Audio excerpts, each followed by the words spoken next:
There are still wonders in this world that leave modern people in awe. Ancient inventions so precise, monumental constructions, and technologies that seem almost impossible by today's standards. These are not myths or stories, but real achievements documented by archaeologists and historians. From pyramids aligned perfectly with the stars, to stone vessels that have survived thousands of years, from ingenious water-lifting devices to tools that allowed the Egyptians to carve stone with extraordinary precision. So sit back, relax, and let's drift into the incredible world of Egyptian ingenuity. And you'll have amazing luck if you like and subscribe before this video ends. Surveying tools, the merkhet. In the heart of ancient Egypt, long before modern instruments guided the hands of architects and engineers, there existed a simple yet profoundly effective tool known as the merkhet. Its origins are lost in the sands of time, but its purpose was clear: to measure the stars, align the temples, and bring a sense of order to an otherwise vast and unpredictable world. The merkhet was essentially a plumb line attached to a wooden or metal frame. On its own, it appears unassuming, almost trivial. Yet in the hands of the ancient Egyptians, it became a gateway to understanding the heavens. Its primary function was astronomical, used to track the movement of the stars across the night sky.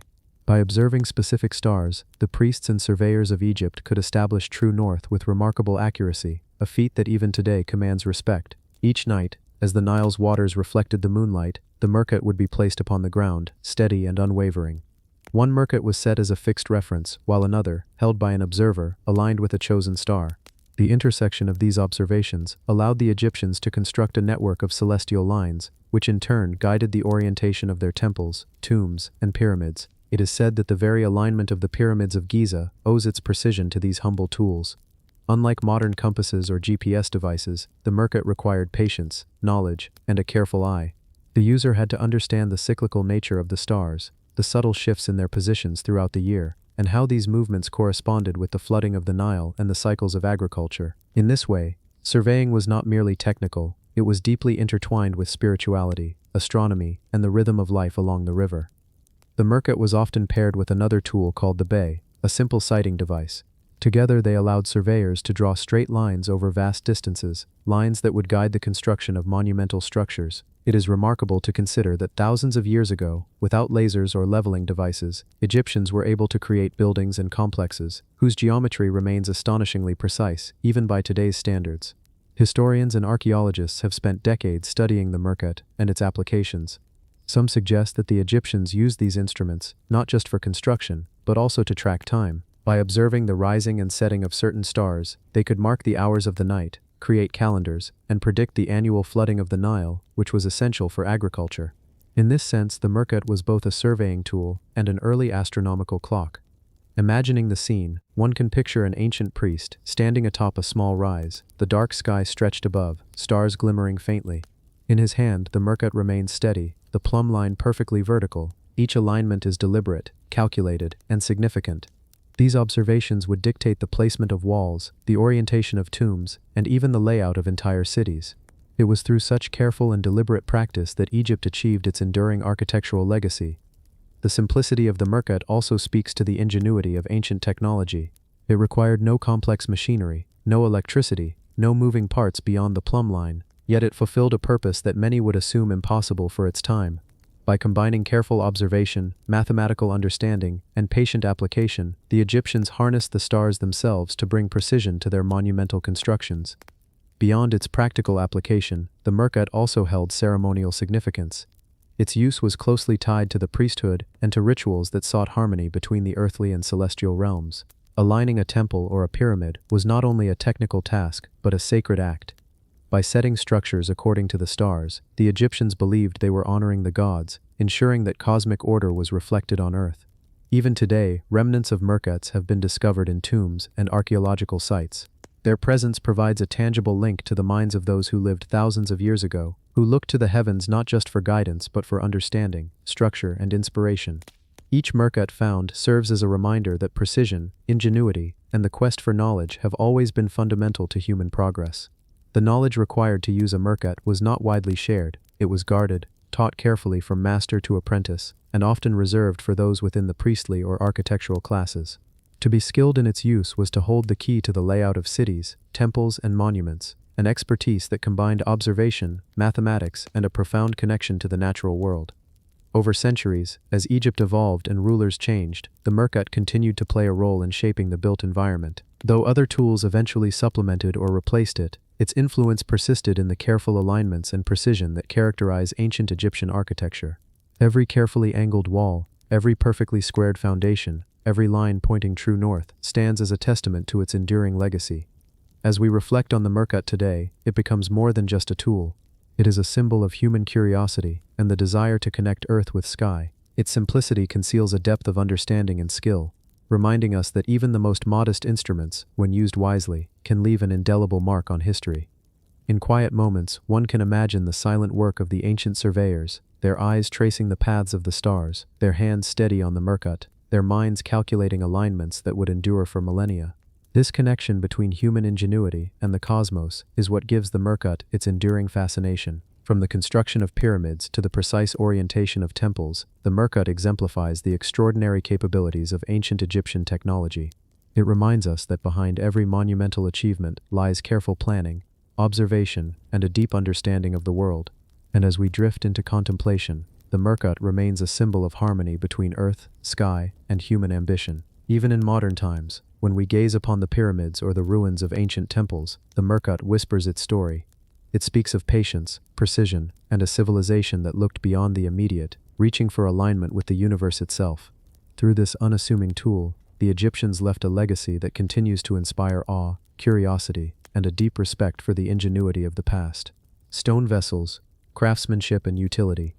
In the heart of ancient Egypt, amidst the grandeur of temples and tombs, there existed objects that might at first seem simple, yet reveal extraordinary craftsmanship and purpose. These were the stone vessels, containers meticulously carved from hard, durable stone, designed to preserve liquids, grains, and precious substances for both everyday use and sacred rituals. At first glance, a stone vessel may seem heavy, unremarkable, or even cumbersome. Yet in the hands of Egyptian artisans, these objects became symbols of ingenuity. They were shaped from materials like basalt, alabaster, diorite, and granite, stones that were not only challenging to carve but also resistant to decay. The Egyptians transformed these unforgiving rocks into smooth, elegant containers with perfectly even walls and precisely shaped interiors. The production of a stone vessel required patience and skill beyond what we might easily imagine today. Artisans employed copper tools, abrasives, and sand, carefully chiseling away layer by layer.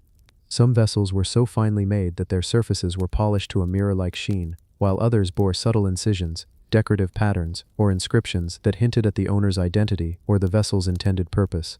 These vessels served both practical and ceremonial roles. In daily life, they stored oils, perfumes, water, wine, or grains, functioning as containers that resisted the heat and dryness of the Egyptian environment.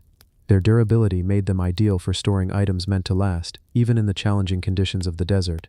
Yet stone vessels were far more than utilitarian objects. Within tombs, they were placed alongside the deceased, intended to accompany them into the afterlife. They could contain perfumes for ritual anointing, oils for preservation, or sacred liquids for offerings to the gods. In this way, each vessel was part of a broader spiritual and religious framework, linking the material and the divine. The choice of stone was significant. Harder materials like diorite or basalt were extremely difficult to carve, yet they symbolized permanence, resilience, and eternity, qualities highly valued in funerary practices. Softer stones, like limestone or alabaster, allowed for greater detail and decorative artistry. The combination of materials, forms, and finishes reflected both practical considerations and symbolic intent. The process of creating a stone vessel was itself a testament to ancient Egyptian technology. Artisans began by roughly shaping the exterior, slowly hollowing the interior using abrasion and drilling techniques. Copper tools, though relatively soft, were effective when combined with sand as an abrasive. Over days, weeks, or months, a block of stone would gradually take the form of a functional vessel, its walls perfectly uniform, its rim smooth, and its base carefully finished to ensure stability. In some cases, vessels were small enough to hold in the hand, while others were enormous, designed for temple use or public offerings. Regardless of size, the precision remained consistent. Some vessels were even constructed with complex shapes, featuring lids, spouts, or multiple compartments, demonstrating the ingenuity and skill of their makers. Archaeologists have discovered stone vessels in tombs dating back thousands of years. Their survival is remarkable. While organic materials like wood or pottery often decayed, these stone containers endure, allowing modern observers to witness the artistry of ancient craftsmen. They reveal subtle techniques that suggest the Egyptians possessed advanced knowledge of geometry, proportion, and material properties. Beyond their physical qualities, stone vessels provide insight into ancient Egyptian society and economy. They indicate the existence of specialized workshops, skilled artisans, and trade networks capable of transporting heavy stones from quarries to distant cities. The selection of specific stones from particular regions also hints at the value placed on certain materials, their symbolic associations, and the lengths society would go to obtain them. Some stone vessels exhibit markings or inscriptions, sometimes dedicatory, sometimes decorative, offering glimpses into the lives of the people who use them. These inscriptions might invoke the gods, commemorate a pharaoh, or simply identify the vessel's contents. In doing so, the vessels become not only functional objects but historical documents, bridging the material world with cultural memory. Stone vessels also reflect ancient Egyptians' understanding of preservation. Certain liquids, oils, or substances stored within stone containers were better protected from contamination, evaporation, or chemical degradation. This awareness of material properties demonstrates that the Egyptians were not only skilled artisans but keen observers of science and nature. Many vessels were used in temple rituals, where their contents played a role in offerings to deities. Oils, perfumes, wine, or water were measured and poured with precision, often in ceremonies of great significance. In these contexts, the vessel was more than a container, it was a sacred intermediary, a vessel of communication between humans and the divine. The design and creation of stone vessels also reveals continuity and evolution in Egyptian craftsmanship. Techniques developed in the early dynasties persisted and were refined over centuries. By studying variations in shape, material, and decoration, archaeologists can trace technological advances, stylistic preferences, and regional differences across millennia. Even today, the precision and artistry of ancient Egyptian stone vessels remain astonishing. Modern replicas often fail to capture the smoothness, uniformity, and subtle aesthetic qualities of the originals. The vessels remind us that sophistication does not always require complex machinery. Sometimes, patience, skill, and understanding of natural materials are sufficient to achieve remarkable results. When we hold a stone vessel in our imagination, we can almost feel the hand of the artisan, the texture of the stone, and the care invested in every curve and edge. Each vessel tells a story of human ingenuity, of the desire to preserve and honor, of the blending of practical function and spiritual meaning. These vessels were integral to daily life, temple rituals, and the preparation of tombs. Their presence in archaeological sites provides tangible evidence of Egypt's technological and artistic accomplishments. They speak quietly but clearly, revealing the sophistication of a civilization that valued both utility and beauty. In quiet contemplation, one can imagine the vessels arranged within a tomb or temple, their surfaces catching flickers of torchlight. Each one, perfectly shaped and polished, holds a silent testament to the ingenuity of the ancient Egyptians. The tools, techniques, and knowledge required to produce them remind us that the foundation of civilization is often built on careful, deliberate craftsmanship. As we reflect on these stone vessels, their significance extends beyond their physical presence. They represent the intersection of technology, artistry, and spirituality. They are a reminder that human ingenuity, even thousands of years ago, could transform simple materials into objects of enduring beauty and utility. Through stone vessels, we see the ancient Egyptians' ability to combine observation, precision, and artistry to create tools and containers that endure across time. They reveal a civilization deeply aware of its environment, skilled in its craft, and capable of merging practicality with profound symbolism. The use of pulleys in building projects. In the vast deserts and river valleys of ancient Egypt, monumental structures arose that continue to fascinate the world today. The pyramids, temples, and massive stone complexes that define this civilization were not only feats of vision and ambition, they were also feats of engineering. One of the most remarkable tools that helped make these projects possible was the pulley system. At first glance, a pulley may seem simple, a rope looped around a wheel. But in the hands of Egyptian builders, it became an instrument of power, a method for moving stones and materials that might otherwise seem impossible to lift. The use of pulleys allowed workers to raise massive blocks, transport heavy timber, and carefully position materials with precision and control. Evidence of pulley systems appears in various depictions, reliefs, and ancient writings. While exact details are sometimes scarce, scholars have identified mechanisms that indicate the Egyptians understood mechanical advantage, leverage, and the distribution of weight. These systems were likely used in combination with ramps, levers, and sledges, creating a comprehensive approach to lifting and moving large objects. Imagine a construction site near the Nile. Workers are transporting limestone blocks across the desert sands. Some stones weigh several tons, far beyond what any single person could lift. By threading ropes through pulleys attached to scaffolding or wooden frames, teams of laborers can distribute the weight evenly, reducing strain and increasing control. A block that might otherwise require dozens of men to lift can now be moved efficiently and safely. The ingenuity of these systems lies in their simplicity. Pulleys amplify human effort, enabling a single person to lift or hold heavy weights. Egyptians combined multiple pulleys into more complex arrangements, creating what is known as a block and tackle system. These arrangements multiply force, allowing workers to lift massive stone blocks with a fraction of the effort that would otherwise be required. These pulley systems were not only functional, they were precise. By using ropes, counterweights, and careful measurements, workers could raise stones to exact heights, align them perfectly with architectural plans, and ensure that temples, tombs, and pyramids retained their intended shapes. Precision was essential, for even a small misalignment could compromise the stability of a structure meant to endure for millennia. The construction of the pyramids, in particular, demonstrates the effectiveness of such methods. Some stones weigh over 2 tons, while others, especially in later projects, weigh tens of tons. Pulleys, along with levers, ramps, and sheer human coordination, allowed these blocks to be positioned with remarkable accuracy. Modern experiments and reconstructions have shown that these methods, though simple in principle, are incredibly effective when applied systematically. It's important to recognize that Egyptian builders did not rely solely on technology. They combined innovation with human organization.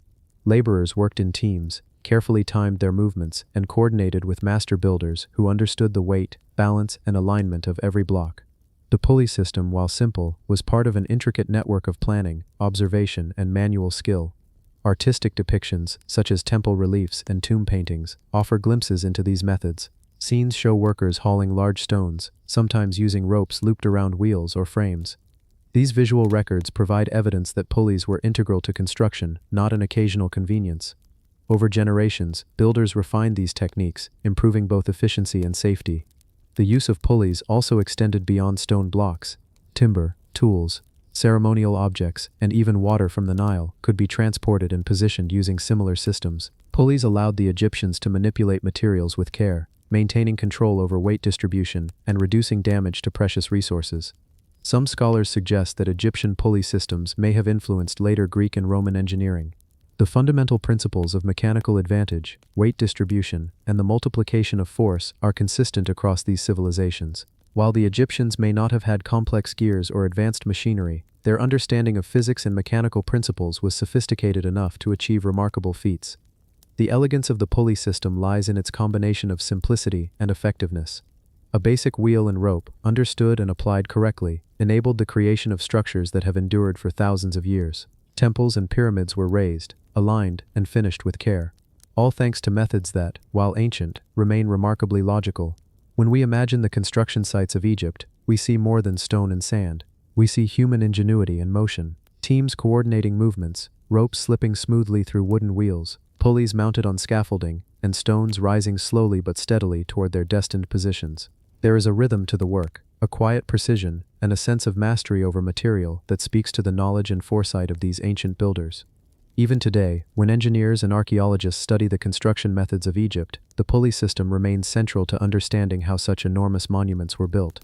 It reminds us that innovation often arises from observation and practical need. The Egyptians may not have had motors or hydraulics, but they had insight, experience, and the clever application of simple machines. In reflecting on these ancient methods, the pulley system also embodies the philosophy of balance, patience, and harmony with materials. It is a tool that requires timing, coordination, and care. Each lift is deliberate, each placement measured, each movement contributing to a structure that would endure far beyond the lives of those who built it. The ingenuity of the Egyptians is evident in how they combined pulleys with other techniques, sledges, ramps, levers, and counterweights. Together, these methods allowed for monumental achievements that continue to inspire awe. The pulley system, while just one element, exemplifies the practical intelligence that enabled a civilization to transform raw stone into eternal monuments. By considering the use of pulleys, we gain insight not only into Egyptian construction methods, but also into their approach to problem-solving, engineering, and human collaboration. Simple tools, applied with skill and coordination, became instruments of creation on a scale that modern observers can scarcely imagine. As night falls over the Nile, one can envision workers pausing, ropes slackened, pulleys resting on scaffolding, while the shadows of colossal stones stretch across the desert sands. In the quiet, the ingenuity of the Egyptians whispers through the ages. a testament to the power of knowledge, patience, and the clever application of simple machines. Even now, when we gaze upon the pyramids, temples, and monuments, the invisible threads of rope and the wheels of ancient pulleys connect us to a past where human skill, observation, and innovation turned vision into enduring reality. The pulley system, in its simplicity and effectiveness, reminds us that ancient technology was never primitive. It was thoughtful, deliberate, and capable of achieving outcomes that continue to fascinate, inspire, and humble us today. The development of glassmaking. Long before modern laboratories and factories, the ancient Egyptians discovered how to transform sand and minerals into glass, a substance that would mesmerize civilizations for millennia. This technology, while now common and taken for granted, represented a remarkable achievement in chemistry, artistry, and craftsmanship in ancient times. The earliest evidence of Egyptian glassmaking dates back to around 1500 BCE, during the New Kingdom. These early artisans were experimenting with silica, alkalis, and colorants, learning how to combine them to create objects that were both functional and beautiful. Initially, glass was used to imitate precious stones, such as turquoise, carnelian, and lapis lazuli. In a land where trade for gemstones was difficult or expensive, glass provided an accessible alternative, allowing both the elite and religious institutions to adorn jewelry, vessels, and sacred objects with vibrant colors. To create glass, the Egyptians first melted a mixture of sand, natron, a naturally occurring soda, and lime at high temperatures. This process required carefully controlled fires, reaching temperatures sufficient to melt the components into a molten workable substance. The artisans learned to manipulate this molten glass, forming it into beads, small vessels, amulets, and decorative inlays. One of the most remarkable aspects of Egyptian glassmaking is the vivid range of colors they were able to achieve. By adding metallic oxides such as copper, cobalt, and iron, artisans could produce shades of blue, green, red, and amber. Each color required precise control, as slight variations in temperature or composition could drastically alter the final result. The knowledge of these techniques was passed down carefully from master to apprentice, ensuring that the craft endured over generations. Glass beads were among the most common products of early Egyptian glassmaking. They were strung into necklaces, sewn into garments, or placed in tombs as offerings. But the Egyptians quickly realized that glass could be more than just ornamental. Small vessels made of glass could hold perfumes, oils, and medicines, preserving them while also enhancing the beauty of the containers. Some glass vessels were crafted so skillfully that they are virtually indistinguishable from natural gemstones, reflecting both technical skill and aesthetic sensibility. The Egyptians also developed core-forming techniques, one of the earliest known methods of shaping hollow glass objects. In this process, a core of clay or sand was shaped into the desired interior form, around which molten glass was carefully wound. Once the glass cooled, the core was removed, leaving a hollow vessel. This technique allowed artisans to create delicate, thin-walled containers that could be used for ceremonial or practical purposes. Beyond jewelry and vessels, glass was incorporated into art, architecture, and religious objects. Inlays in furniture, statues, and temple decorations brought vibrancy and symbolism, representing water, life, and divinity. In some cases, glass was used to mimic precious stones in tombs, ensuring that even in death, the deceased were surrounded by color, luxury, and sacred symbolism. Glassmaking also reflected the Egyptians' understanding of chemistry and heat. Controlling furnaces, regulating temperatures, and observing reactions were essential skills. The process was labor-intensive and required patience, as uneven heating could cause cracks or imperfect coloration. Artisans had to work slowly, monitoring the transformation of raw materials into a substance that was at once fragile and enduring. In addition to aesthetic and religious purposes, glass had practical applications. Small containers were used to store oils, perfumes, and medicinal preparations. By preserving their contents from exposure to air and impurities, glass vessels enhanced the quality and longevity of the substances within. This dual role of utility and beauty highlights the Egyptians' ability to merge technology with artistry. Archaeological discoveries have revealed glass workshops complete with furnaces, molds, and remnants of raw materials. These findings offer a glimpse into the organization of labor, trade networks for sourcing materials, and the scale at which glassmaking was practiced. The existence of workshops dedicated to glassmaking indicates that this craft was highly valued, both economically and culturally.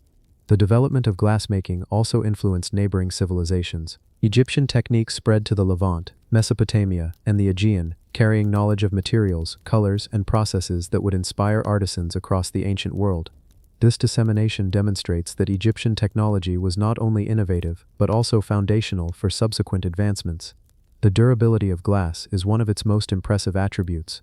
Objects that have survived for over 3 millennia allow us to study the sophistication of ancient Egyptian methods. The smooth surfaces, vibrant colors, and intricate designs reflect not only technical proficiency, but also the patience, care, and attention to detail that characterized Egyptian craftsmanship. In quiet reflection, one can imagine an artisan standing by a glowing furnace, carefully shaping molten glass, adding colors, and slowly creating a vessel or bead. The process requires focus, steady hands, and an understanding of material behavior, an intimate connection between human skill and natural forces. Each object produced was unique, a product of creativity, observation, and mastery of materials. Glassmaking in ancient Egypt was more than just a craft. It was a manifestation of the civilization's ability to manipulate natural resources to serve both functional and aesthetic purposes. It reflects a culture that valued beauty, longevity, and the preservation of materials while simultaneously pushing the boundaries of technology. Even today, modern glassmakers study ancient Egyptian methods for inspiration. The principles of core forming, color blending, and heat control continue to influence contemporary artistry. By looking back at these early innovations, we recognize that the foundations of material science and artistic expression were already being laid thousands of years ago along the banks of the Nile. The legacy of Egyptian glassmaking is a reminder that even simple elements like sand and minerals, when combined with knowledge, skill, and patience, can be transformed into objects of enduring beauty and utility. Each vessel, bead, or decorative inlay offers a window into the ingenuity of a civilization that merged science, art, and spirituality in ways that continue to captivate the imagination.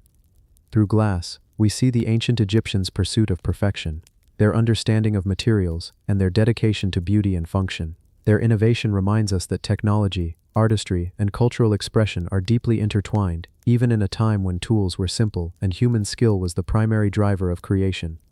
As we contemplate the glowing hues of an ancient Egyptian vessel, we can almost hear the quiet rhythm of the workshop, the soft tapping of tools, the gentle rotation of the core, the careful shaping of molten material. It is a scene of patience, precision, and timeless artistry, a moment preserved across thousands of years through the brilliance of glass.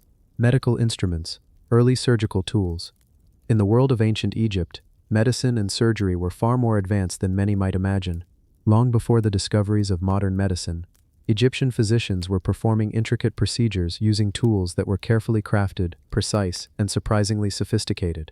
Among these, early surgical instruments stand out as a testament to human ingenuity, observation, and practical knowledge. These instruments were made primarily from bronze, copper, and occasionally flint, chosen for their durability, sharpness, and ability to be sterilized with fire or alcohol-based preparations. They included scalpels, knives, probes, forceps, and needles. Tools designed not only for cutting, but also for exploration, extraction, and repair. Each was crafted to perform a specific task, reflecting a deep understanding of anatomy and the practical requirements of surgery. Imagine a physician in an ancient Egyptian clinic, preparing for a minor procedure. The instruments are laid out on a linen cloth, polished and ready. A bronze scalpel gleams softly in the light of a nearby oil lamp. Forceps and probes are aligned with care.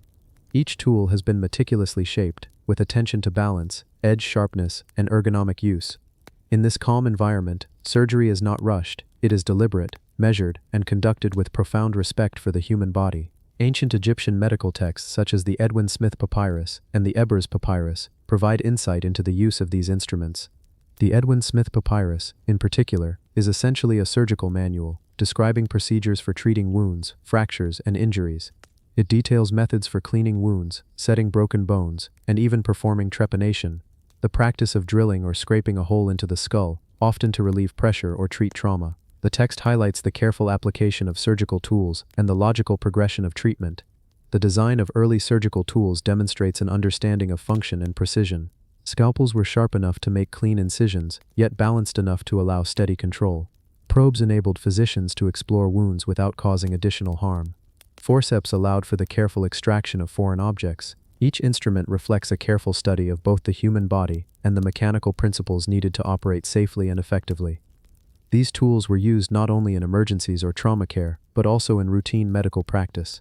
Egyptian physicians performed minor surgical procedures, treated abscesses, and managed injuries sustained in daily life or during construction projects. The combination of practical knowledge and well-crafted instruments allowed them to perform interventions that in some cases rivaled the effectiveness of much later surgical practices. Hygiene was also a consideration. While they did not have modern sterilization methods, Egyptians used wine, honey, or natron, a naturally occurring salt mixture, to clean and disinfect instruments and wounds. Bandages, often made of linen, helped protect treated areas, supporting healing and reducing the risk of infection. This careful approach illustrates a sophisticated understanding of medical principles, even in an age without antibiotics or modern sanitation. Some surgical instruments were designed with specialized functions. For instance, hooks and needles could extract splinters or perform suturing. Scoops and spatulas helped remove damaged tissue. Each tool was shaped to minimize trauma and maximize effectiveness. The skill required to wield these tools safely required years of training, apprenticeship, and meticulous attention to detail. Medical instruments were also symbols of status and authority. Physicians often carried their own personalized sets of tools, which were both practical and prestigious. These instruments indicated the wearer's expertise, their ability to intervene in matters of life and death, and their trusted role within society. In this way, surgical tools were not merely functional, they were embodiments of knowledge, skill, and social responsibility. Archaeological discoveries provide physical evidence of these instruments. Excavated bronzes, copper tools, and even bone implements confirm the descriptions found in medical papyri. These findings reveal a high degree of craftsmanship, with tools carefully cast, polished, and shaped to perform precise operations. Each artifact tells a story of practice, experimentation, and refinement accumulated over centuries. The use of medical instruments also highlights the Egyptians' empirical approach to medicine. Observations of anatomy, treatment outcomes, and wound healing informed the design and use of tools. Physicians carefully documented procedures, creating a foundation for future generations to improve techniques and expand their understanding of the human body. Ancient Egyptian surgery extended beyond the physical realm. It was intertwined with spirituality, ritual, and healing traditions. Physicians often recited incantations or invoked the protection of gods, such as Thoth and Sekhmet, during procedures. Instruments, therefore, were not only practical objects but also sacred tools, linking science, art, and spiritual care. The legacy of Egyptian surgical instruments resonates even today. Modern medicine acknowledges the principles demonstrated by these tools: precision, control, hygiene, and an understanding of anatomy. Bronze scalpels, copper forceps, and probes represent the early intersection of technology and medicine, a combination that has guided humanity through centuries of medical discovery. In imagining the ancient surgical suite, one sees a quiet, purposeful environment. The physician moves with careful attention, selecting instruments, observing the patient, and applying knowledge that bridges practical skill with observation. Each incision, probe, or adjustment is deliberate, a reflection of patience, training, and insight into the workings of the human body. Through their medical instruments, ancient Egyptians revealed a remarkable capacity for technological innovation and problem-solving. They understood the challenges posed by the human body and developed tools to meet them. They combined observation, artistry, and functional design, creating surgical instruments that were both effective and enduring. Even as centuries have passed, the sophistication of these tools continues to inspire awe. They remind us that the pursuit of knowledge, the application of skill, and the careful crafting of instruments are timeless endeavors. The bronze scalpels, the copper hooks, and the precise needles of ancient Egypt speak quietly but clearly. Civilization's progress has always been rooted in observation, ingenuity, and meticulous practice. As we reflect on these early surgical tools, we can picture the calm focus of the ancient physician, the precise movements of the hands, and the careful alignment of each instrument. In this quiet dedication, we witness not only the skill of the past, but also the enduring human desire to understand, preserve, and improve the conditions of life. The use of anesthetics in surgeries. In ancient Egypt, the art of medicine extended far beyond simple remedies and wound care. Egyptian physicians demonstrated remarkable sophistication in performing surgical procedures, and one of the most fascinating aspects of their practice was the use of substances to reduce pain and discomfort during operations. These early anesthetics, though primitive compared to modern medicine, reveal an advanced understanding of the human body and the need for controlled intervention. Pain management was essential, especially during procedures involving broken bones, abscesses, or more invasive surgeries such as trepanation. Egyptians relied on natural substances derived from plants, minerals, and other organic materials. Poppy seeds, known for their sedative properties, were one of the primary sources. These seeds could be processed into a paste or infused into wine, creating a mildly calming and numbing effect for the patient. Other botanicals were employed as well. Mandrake, henbane, and various aromatic herbs were combined in carefully measured quantities to produce sedatives and analgesics.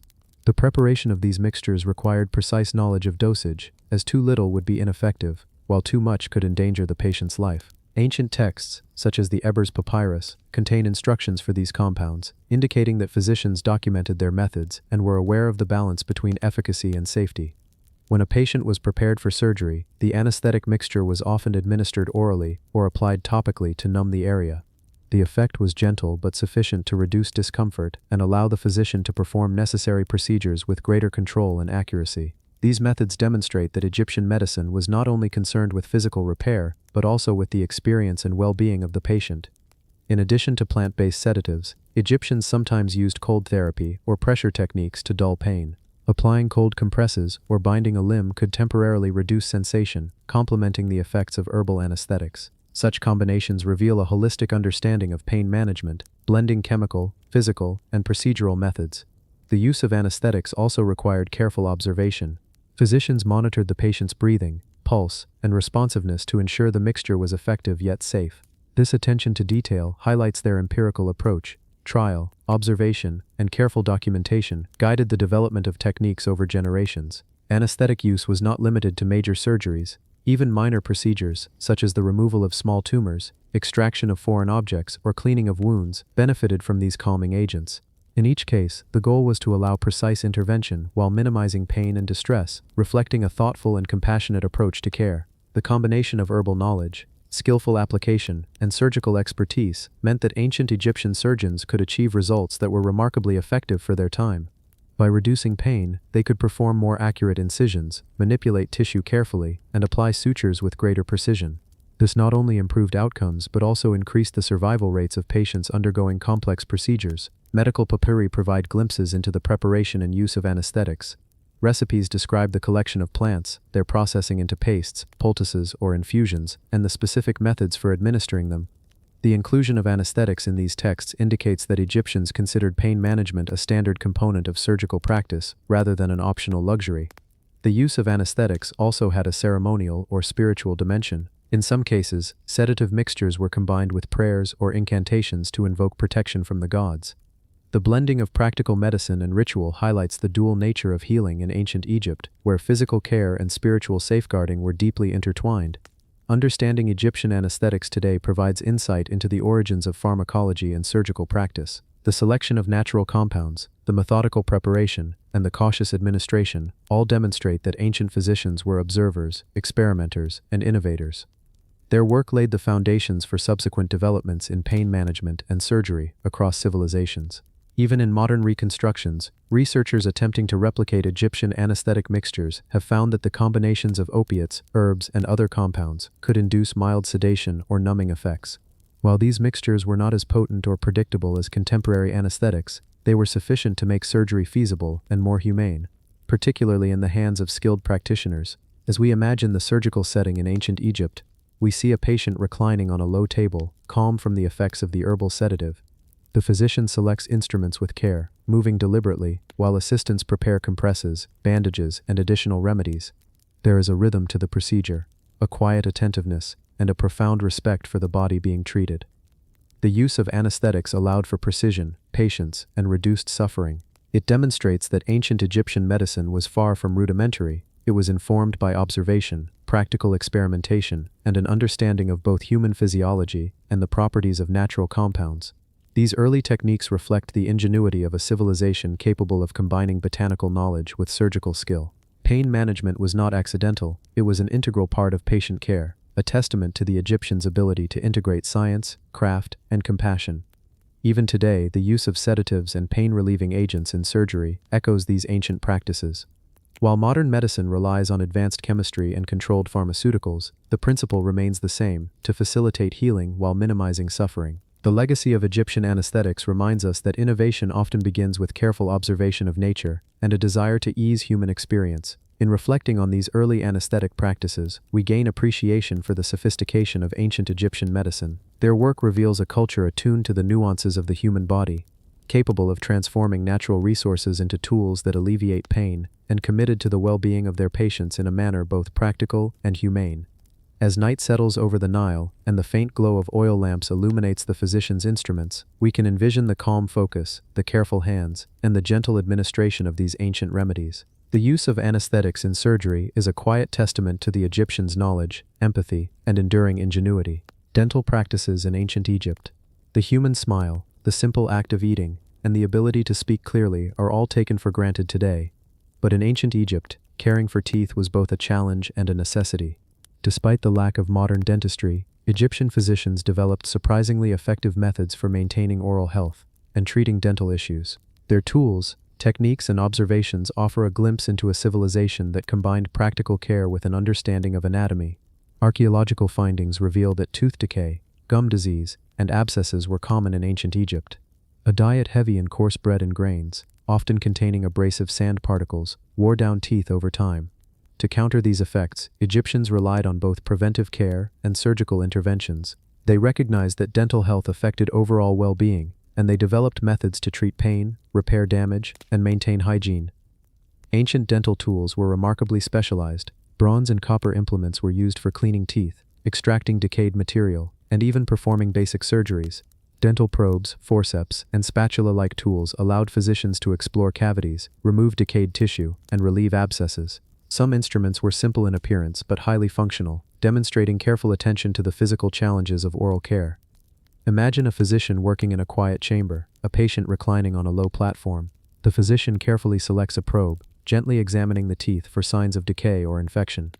Forceps are used with precision to extract damaged fragments, while other tools smooth rough surfaces or remove irritants. Each motion is deliberate, measured, and guided by years of experience. The Edwin Smith Papyrus and other medical texts provide insight into these practices. They describe procedures for treating toothaches, draining abscesses, and managing oral infections. Remedies often included a combination of practical intervention and natural substances. For example, herbal pastes, resins, and honey were applied to cavities and gums to reduce pain, prevent infection, and promote healing. These treatments reveal a sophisticated understanding of both anatomy and the medicinal properties of plants. Ancient Egyptian dentists also performed extractions when necessary. While modern anesthesia was unavailable, sedatives and herbal remedies were often used to calm patients, minimizing discomfort during procedures. These early practices required not only skill, but also empathy, as physicians balanced the physical demands of the procedure with the patient's experience. Tooth cleaning and preventive care were equally important. Egyptians used sticks, powders, and pastes to scrub teeth and maintain hygiene. Ingredients such as crushed herbs, powdered minerals, and salt helped remove debris and prevent decay. This early attention to oral health demonstrates a forward-thinking approach that recognized the importance of maintenance, not just treatment. Some evidence even suggests that attempts were made to repair teeth using primitive dental prosthetics. Gold wire, beads, and other materials have been found in excavated remains, indicating that Egyptians experimented with filling cavities or stabilizing teeth. While rudimentary by modern standards, these innovations reveal a creative approach to problem-solving and a desire to restore both function and appearance. The dental practices of ancient Egypt were intertwined with broader medical knowledge. Physicians understood that oral infections could spread, causing pain, fever, and complications elsewhere in the body. Their interventions, therefore, were both localized and systemic, reflecting an empirical understanding of human health that was remarkably advanced for its time. In addition to practical care, dental health held cultural significance. Bright, clean teeth were associated with beauty, vitality, and social status. Egyptians took pride in appearance, and oral hygiene was part of the larger concern for presentation, both in daily life and in preparation for the afterlife.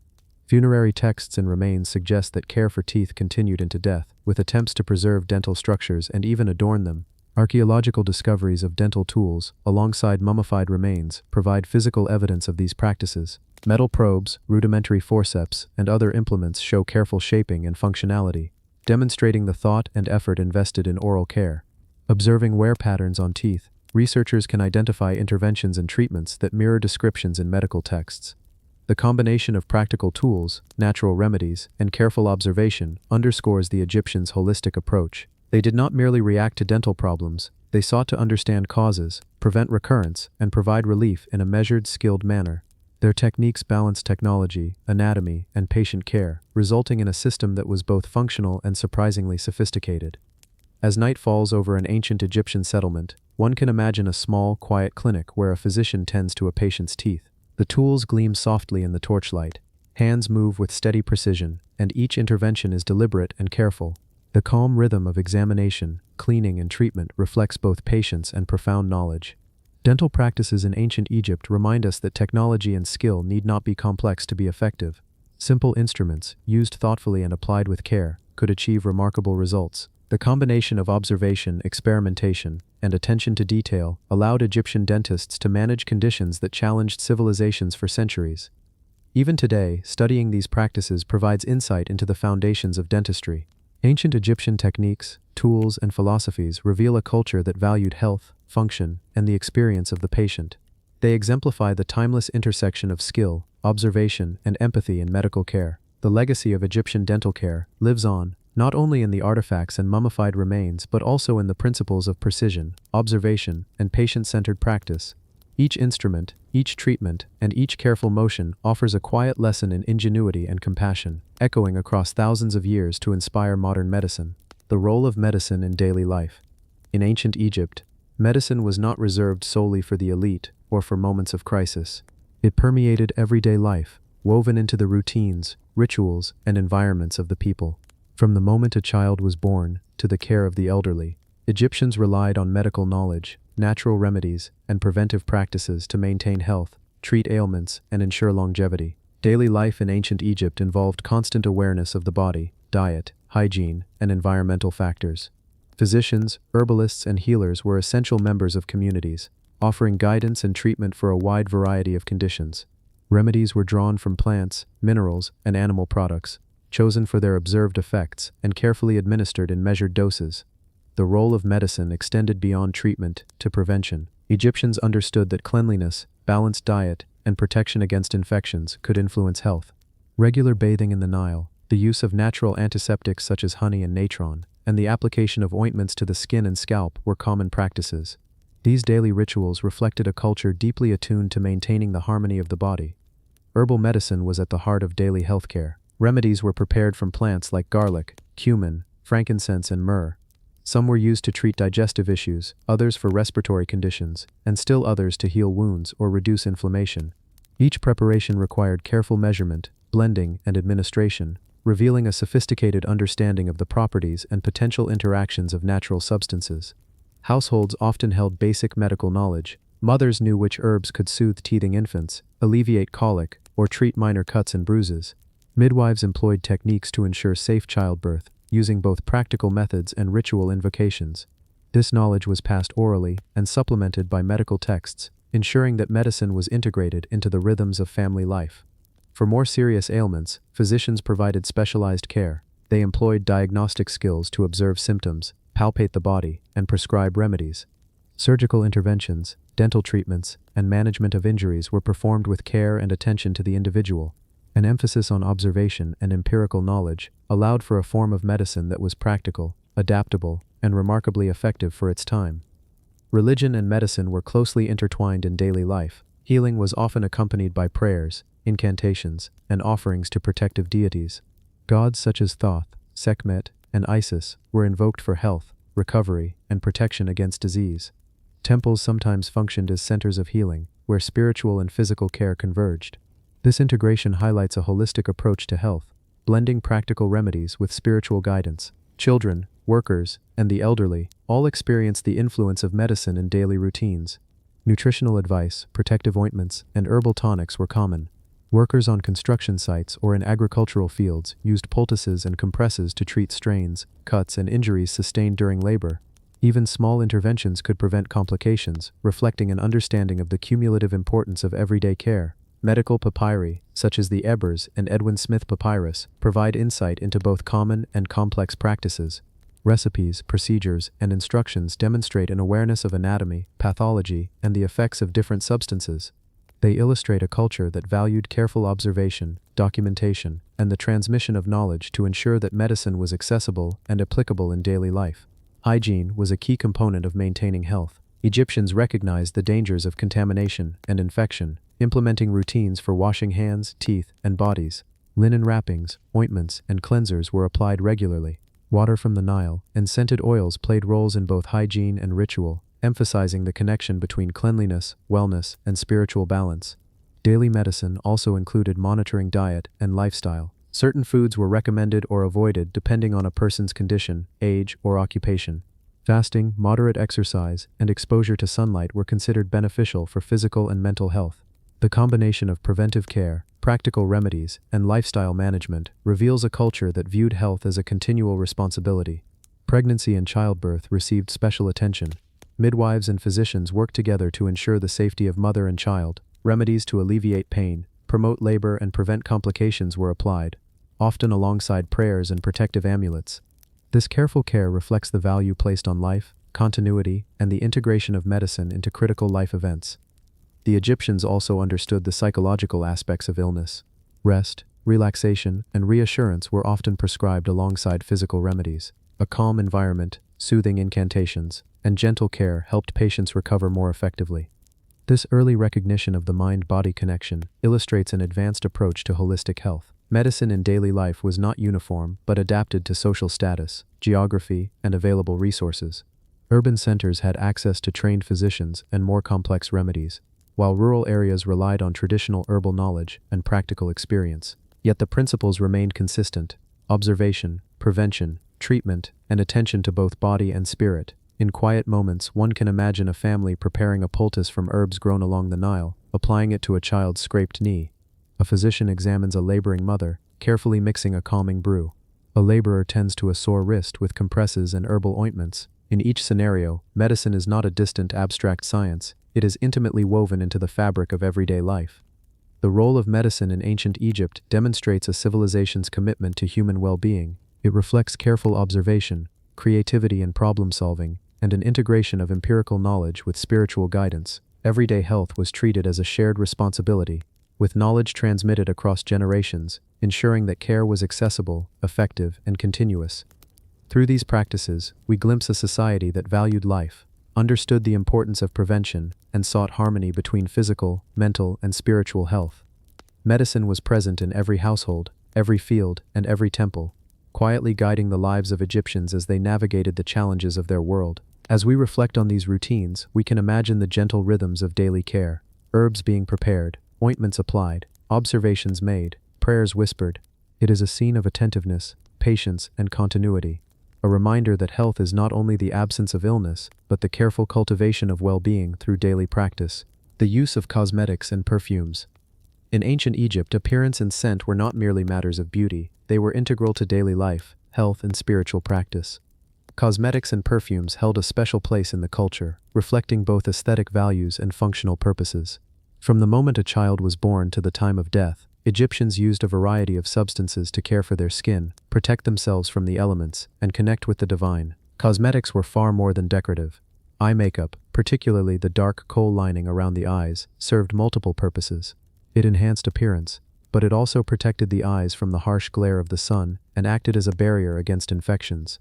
The dark lines around the eyes could reduce glare, much like modern athletes use black paint under their eyes, while mineral compounds, such as malachite and galena, were believed to have antiseptic properties. Lip and cheek coloring were derived from natural pigments, including ochres and red iron compounds. These pigments were carefully ground, mixed with oils or animal fats, and applied with delicate brushes. Beyond aesthetics, they helped to protect the skin from dryness and sun exposure. Egyptians understood that these substances had practical benefits, even as they enhanced personal appearance. Perfumes played an equally important role. Scented oils and aromatic balms were applied to the body, hair, and clothing. They were made from flowers, resins, spices, and herbs, each combination creating a unique fragrance. Perfumes were used daily, but they were also essential in religious rituals, burial practices, and ceremonial offerings. The fragrances were believed to please the gods, provide protection, and even promote health by repelling insects or masking unpleasant odors. The preparation of cosmetics and perfumes was a meticulous process. Artisans ground minerals, mixed oils, and infused plants to create stable, long-lasting products. These mixtures were often stored in beautifully crafted containers made of alabaster, pottery, or glass. Some containers were adorned with inscriptions or symbolic imagery, reflecting the value placed on both the product and its presentation. Cosmetics and perfumes were used by all levels of society, from pharaohs and nobles to artisans and laborers. While the materials and complexity of the products could vary, the underlying practices were remarkably consistent. Daily rituals included cleansing, applying oils, and using colored pigments to accentuate features or protect the skin. These practices were both personal and cultural, reinforcing identity, social status, and well-being. In addition to daily use, cosmetics and perfumes had spiritual significance. Eye makeup, for example, was associated with the Eye of Horus, a symbol of protection, health, and restoration. Fragrant oils and balms were used in offerings and in the embalming process, linking personal care with religious belief. The use of these substances was thus intertwined with both the physical and spiritual dimensions of life. Perfumes and oils were also employed medicinally. Aromatic plants and resins were included in treatments for headaches, respiratory issues, and skin ailments. This dual function, beauty and health, demonstrates the Egyptians' sophisticated understanding of natural compounds and their effects on the body and mind. The application of cosmetics was a careful, deliberate act. A woman or man might spend time each morning applying kohl, mixing pigments, or massaging scented oils into the skin. The process was slow and purposeful, allowing for reflection, relaxation, and preparation for the day ahead. This attention to detail was both practical and calming, enhancing well-being and self-presentation simultaneously. Perfumes were similarly applied with care. Oils were gently rubbed onto the skin, hair, and clothing, leaving a lingering fragrance that could last throughout the day. These scents marked personal identity, social status, and even mood. In a world without modern hygiene products, the use of perfumes also helped create a sense of cleanliness and freshness. The artistry of Egyptian cosmetics extended to tools and containers. Brushes, palettes, and applicators were crafted for precision and durability. Alabaster jars and ornate containers reflected the value placed on both function and aesthetics. The combination of tool, product, and ritual elevated the practice from mere grooming to a daily ceremony of care and refinement. Archaeological evidence shows that even after thousands of years, traces of these compounds remain in containers, tombs, and temples. Residues of kohl, ochre, and scented oils reveal the quality, composition, and methods used in their creation. These artifacts provide a window into the daily and ceremonial lives of the Egyptians, highlighting the interplay between technology, art, and culture. Cosmetics and perfumes were not static, they evolved over time. New ingredients were introduced from trade, including frankincense, myrrh, and exotic flowers. Formulas were refined, blending practicality with luxury. The continued innovation reflects a culture that valued both personal well-being and the beauty of creation. In imagining an ancient Egyptian morning, one sees a calm scene, hands gently applying kohl, brushes moving with precision across pigments, oils massaged into skin and hair. The room is filled with the soft fragrance of flowers and resins, creating a serene environment. The act of grooming is deliberate, almost meditative, blending self-care, protection, and spiritual observance. The role of cosmetics and perfumes in ancient Egypt extends beyond aesthetics. It demonstrates an understanding of chemistry, hygiene, and human psychology. It reflects a culture where appearance, health, and spirituality were closely connected, and where daily rituals provided both physical protection and emotional balance. Even today, the legacy of Egyptian cosmetics and perfumes continues to inspire. Their methods, compositions, and care illustrate the ingenuity, artistry, and practical wisdom of a civilization that valued beauty, health, and ritual. In these quiet moments of preparation, we glimpse a world where care for the body and mind was a continuous, thoughtful practice, gentle, purposeful, and enduring. The development of textiles. In ancient Egypt, textiles were more than just clothing. They were a reflection of society, culture, and technology. From the simplest linen tunics worn by laborers to the finely woven garments of pharaohs and nobles, textiles played an essential role in daily life, ceremonial practices, and even trade. The creation, use, and innovation of fabrics demonstrate the Egyptians' remarkable skill, patience, and understanding of natural materials. The primary material for Egyptian textiles was flax. Cultivated along the fertile banks of the Nile, flax fibers were extracted, spun, and woven into linen, which was lightweight, breathable, and ideally suited to the hot, dry climate. The process of producing linen was meticulous and labor-intensive. Workers soaked the flax stems, separated the fibers, combed and spun them, and finally wove them into fabric on hand-operated looms. Each step required careful attention to detail, as the quality of the linen depended on precise handling. Textiles were used for everyday clothing, including simple tunics and skirts, as well as for ceremonial garments, burial wrappings, and decorative coverings. The clothing of pharaohs and the elite often included finer, more delicate linens, sometimes dyed or embroidered with patterns and symbols. This not only signified status, but also reflected the Egyptians' aesthetic sense and their appreciation for craftsmanship. Weaving was a central skill, passed down through generations. Ancient looms were simple yet effective, allowing artisans to produce fabrics of varying thickness, texture, and pattern. Workers could adjust tension and thread placement to create intricate designs or plain durable cloth. The versatility of weaving enabled the creation of garments suited for different climates, occasions, and social roles. Beyond clothing, textiles were used in household items, including bedding, mats, and curtains. They provided comfort, protection, and privacy, while also serving as decorative elements within homes and temples. The Egyptians recognized the importance of materials that were both functional and aesthetically pleasing, combining practicality with artistry. Dyeing and coloring textiles were important techniques as well. Natural dyes were derived from plants, minerals, and insects, producing colors such as red, yellow, blue, and green. The process involved careful extraction, mixing, and application, often followed by drying in the sun to set the colors. These vibrant textiles were used in ceremonial clothing, temple decorations, and high-status garments, conveying symbolism, identity, and cultural values. The production and use of textiles extended to trade and economy. Linen was a valuable commodity, often exchanged for goods and services. It was exported to neighboring regions and even beyond, demonstrating that Egyptian textile knowledge was respected and in demand. The ability to produce fine fabrics contributed to Egypt's prosperity and reinforced the importance of skilled artisans in society. Textiles also had religious and funerary significance. In tombs, linen wrappings protected the bodies of the deceased, preserving them for the afterlife. The quality of the wrappings reflected the individual's social standing and spiritual importance. Ritual garments and altar cloths were crafted with precision, often embroidered with symbolic motifs or inscribed with protective hieroglyphs. The Egyptians' understanding of fiber properties, weaving techniques, and dyeing processes shows a sophisticated grasp of material science. They knew how to create fabrics that were durable yet soft, breathable yet protective, and simple yet beautiful. These innovations highlight a blend of empirical knowledge, artistic sensibility, and technical expertise. Imagine a quiet workshop near the Nile. Sunlight filters through reeds, illuminating spinning wheels and hand looms. Skilled workers move methodically, drawing fibers, spinning threads, and weaving them into lengths of linen. The sound of the loom creates a steady, calming rhythm, while the soft touch of the fibers conveys care, patience, and precision.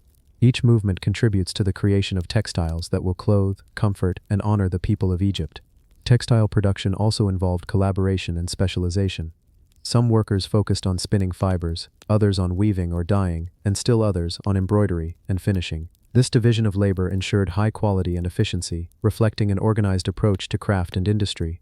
Throughout daily life, Egyptians interacted with textiles constantly. From garments that shielded them from the sun to ceremonial robes that expressed devotion, textiles were inseparable from culture, identity, and practical needs. They combined beauty, function, and symbolism in ways that were integral to society. Even today, the remnants of ancient Egyptian textiles preserved in tombs and archaeological sites reveal their durability, artistry, and sophistication.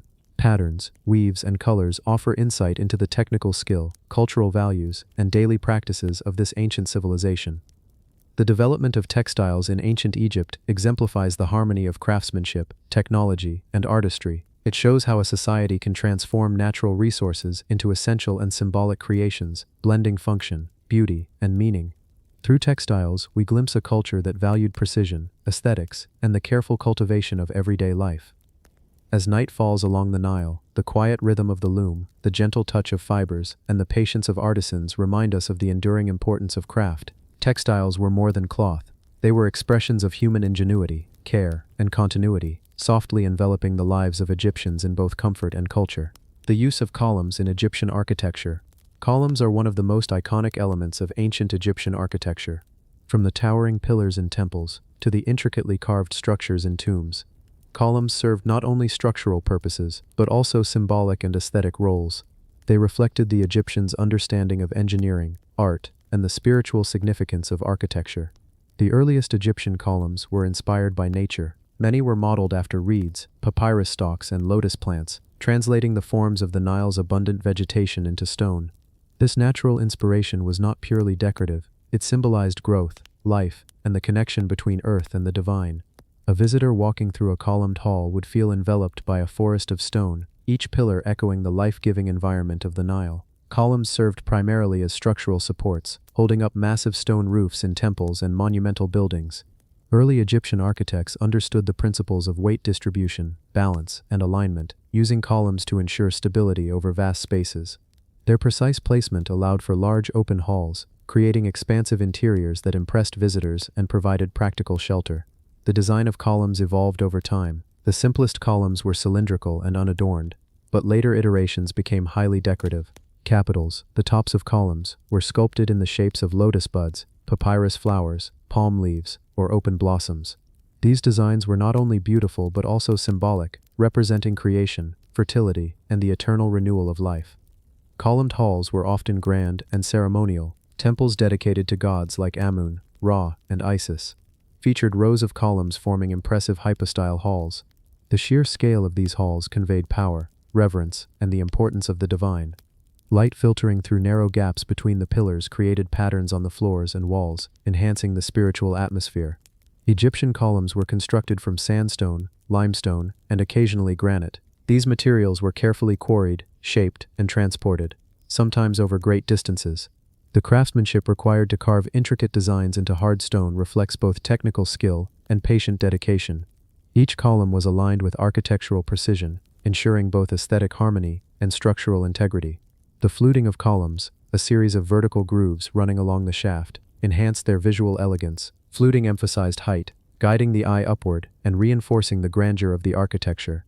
It also played a practical role, subtly distributing the weight and stress along the column, contributing to the longevity of the structures. Symbols and hieroglyphs were often inscribed on columns, conveying religious narratives, historical records, or dedications. The combination of structural support, decorative elements, and written information illustrates the multifunctional role of columns in Egyptian society. They were simultaneously functional, symbolic, and communicative. The placement of columns within temples and palaces followed both aesthetic and ritual considerations. Central axes, symmetry, and proportional spacing created a sense of harmony and order. Processional pathways, flanked by rows of columns, guided visitors through sacred spaces, shaping both movement and experience. Each hall, each colonnade, reflected the Egyptians' careful attention to human perception, spiritual meaning, and structural necessity. Columns were also integral in tombs and mortuary complexes. They framed entranceways, supported ceilings, and served as canvases for painted or carved scenes. In funerary contexts, they reinforced beliefs about protection, eternal life, and the journey of the soul. Visitors would pass beneath these stone pillars, immersed in a carefully constructed narrative that combined artistry, ritual, and engineering. Technological ingenuity allowed Egyptians to construct massive columns capable of supporting enormous weight. They understood the strength of stone, the distribution of load, and the importance of precise jointing. Many columns still stand today, testifying to their knowledge, skill, and the durability of their techniques. Columns also reflected social and political power. Monumental buildings with towering pillars symbolized the authority of pharaohs and the state. The scale, decoration, and arrangement of columns communicated both prestige and divine favor. They were statements of permanence, carefully designed to endure for centuries. Imagine walking through the hypostyle hall of Karnak. The air is cool, dim light filters between colossal columns, and intricate carvings tell stories of gods, kings, and cosmic order. Each step is accompanied by the quiet strength of stone, the steady rhythm of vertical pillars that seem to reach endlessly toward the heavens. The experience is both calming and awe-inspiring, a testament to the Egyptians' mastery of architecture. Even today, studying Egyptian columns provides insight into ancient engineering, artistry, and culture. The proportions, materials, and symbolic motifs reveal a society that combined practicality with spiritual vision. Columns were more than supports, they were expressions of belief, creativity, and technical mastery. The use of columns in Egyptian architecture reminds us of the careful balance between function and form. They embody structural ingenuity, artistic elegance, and symbolic meaning. Every groove, carving, and alignment tells a story of precision, patience, and cultural significance, quietly enduring across millennia. In the stillness of an ancient temple, one can almost hear the echoes of craftsmen shaping stone, carving intricate capitals, and arranging rows of pillars. The calm, deliberate process of creating these monumental supports mirrors the slow, thoughtful rhythm of Egyptian life itself, leaving a legacy that continues to inspire and fascinate today. The role of the Nile in transportation. The Nile River was the lifeblood of ancient Egypt, shaping its civilization in countless ways. Among its many roles, transportation stands out as one of the most essential.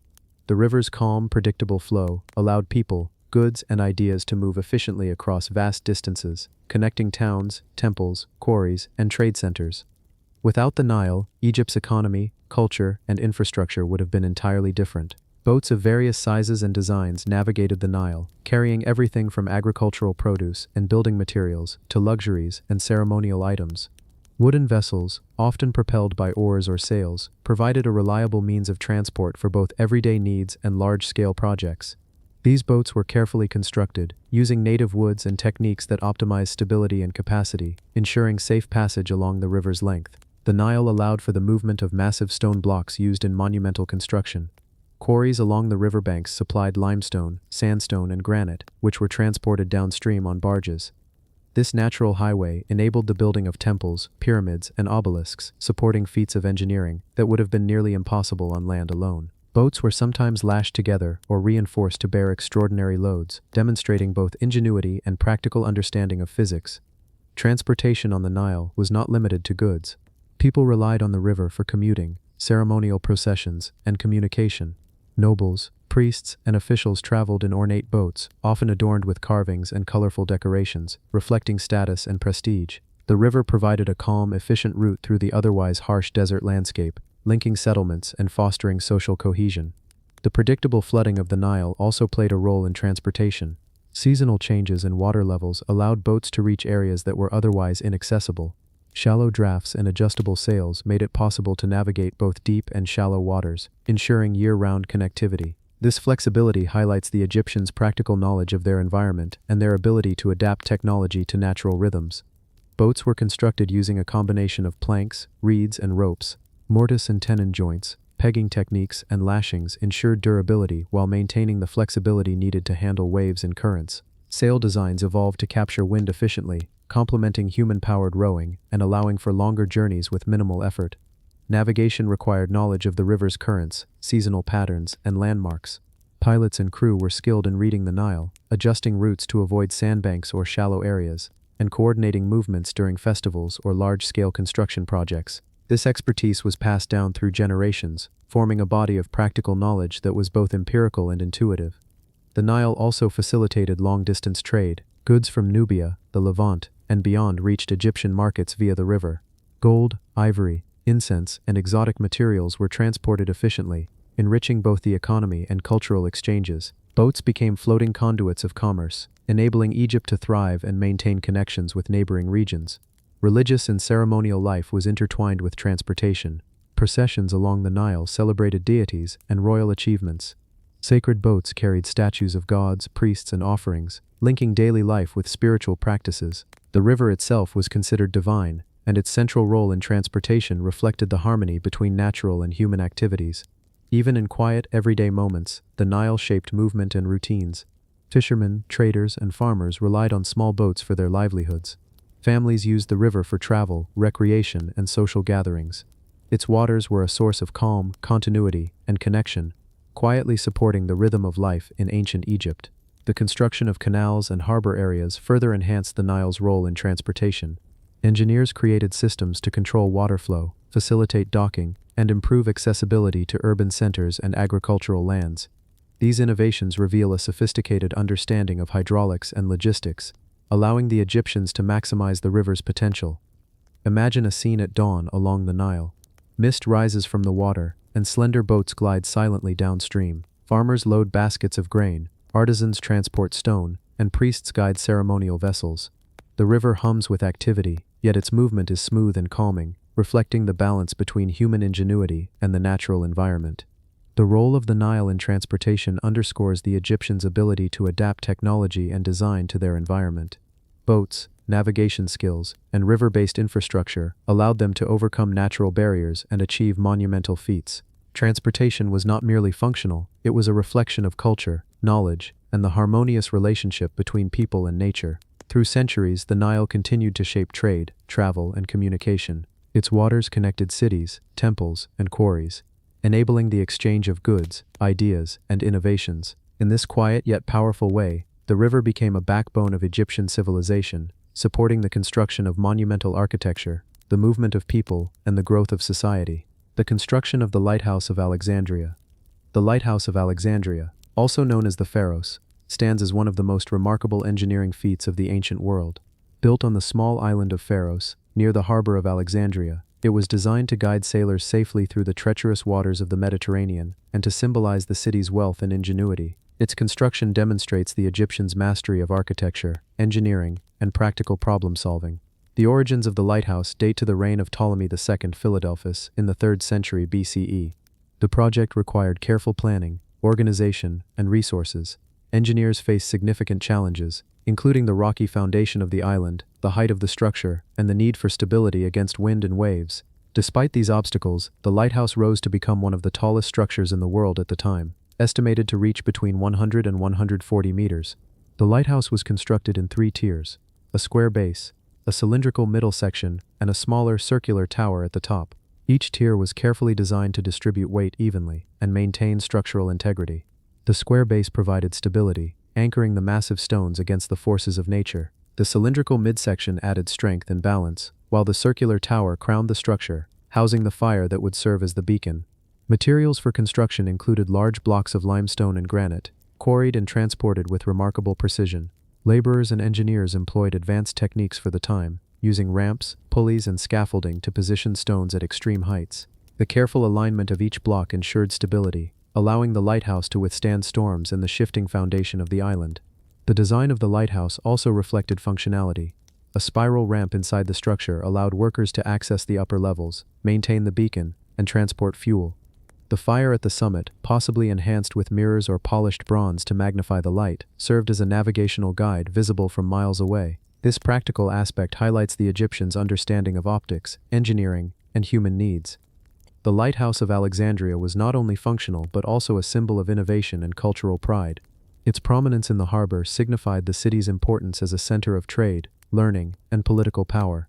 Sailors relied on it for safe passage. Merchants recognized it as a beacon of commerce, and residents saw it as a testament to their civilization's ingenuity. The construction process required collaboration across many disciplines. Architects, engineers, masons, and laborers worked together, combining knowledge of geometry, material science, and logistics. Each stage of construction involved meticulous measurement, alignment, and adaptation to the challenges of the island's terrain and the scale of the structure. Even after its completion, the lighthouse required ongoing maintenance. Workers would tend to the fire, repair stonework, and ensure the safety and effectiveness of the structure. The combination of engineering foresight and continuous care allowed the lighthouse to remain functional for centuries, guiding countless travelers across the Mediterranean. Beyond its practical function, the Lighthouse of Alexandria influenced architecture and culture. It inspired depictions in art, literature, and coins, reinforcing its role as an enduring symbol of human achievement. Later civilizations would study and replicate its design, demonstrating the lighthouse's lasting impact on engineering and architecture. Imagine standing at the harbor of Alexandria, watching the towering structure rise above the city. Its 3 tiers stretch skyward, a spiral ramp winds upward, and the fire at the summit casts a steady glow across the water. The rhythmic sound of waves, the distant cries of seagulls, and the quiet determination of workers building this monumental structure create a serene and immersive scene. The Lighthouse of Alexandria illustrates how ancient Egyptians combined practical knowledge, technical skill, and aesthetic vision. It showcases their ability to create functional architecture on a grand scale, overcoming environmental challenges while leaving a lasting legacy. The Pharos was more than a navigational aid. It was a statement of ambition, expertise, and cultural identity. Even in its ruins, the lighthouse continues to inspire. Its foundations, submerged stones, and historical accounts reveal the ingenuity and precision required to build such a marvel. The knowledge and techniques developed for its construction demonstrate an understanding of engineering principles that would influence generations to come. The use of fertilizers in farming. Farming was the backbone of ancient Egyptian civilization. The fertile lands along the Nile provided the foundation for sustenance, trade, and prosperity. To ensure productive harvests, the Egyptians developed a sophisticated understanding of soil, crops, and fertilizers. Their methods combined observation, experience, and practical experimentation, creating agricultural systems that supported millions of people for centuries. The fertile silt deposited by the annual flooding of the Nile was naturally rich in nutrients. Farmers recognized the importance of these deposits and developed methods to preserve and enhance soil fertility.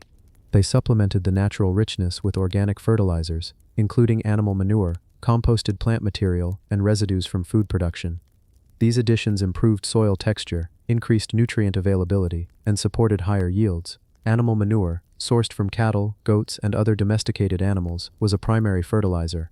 It was collected, often mixed with straw or other organic matter, and applied to fields before planting. This mixture not only provided nutrients, but also improved water retention and soil structure, allowing crops to grow more robustly. The careful management of manure reflects a deep understanding of its long-term benefits for the land. Composting played a crucial role in maintaining soil fertility.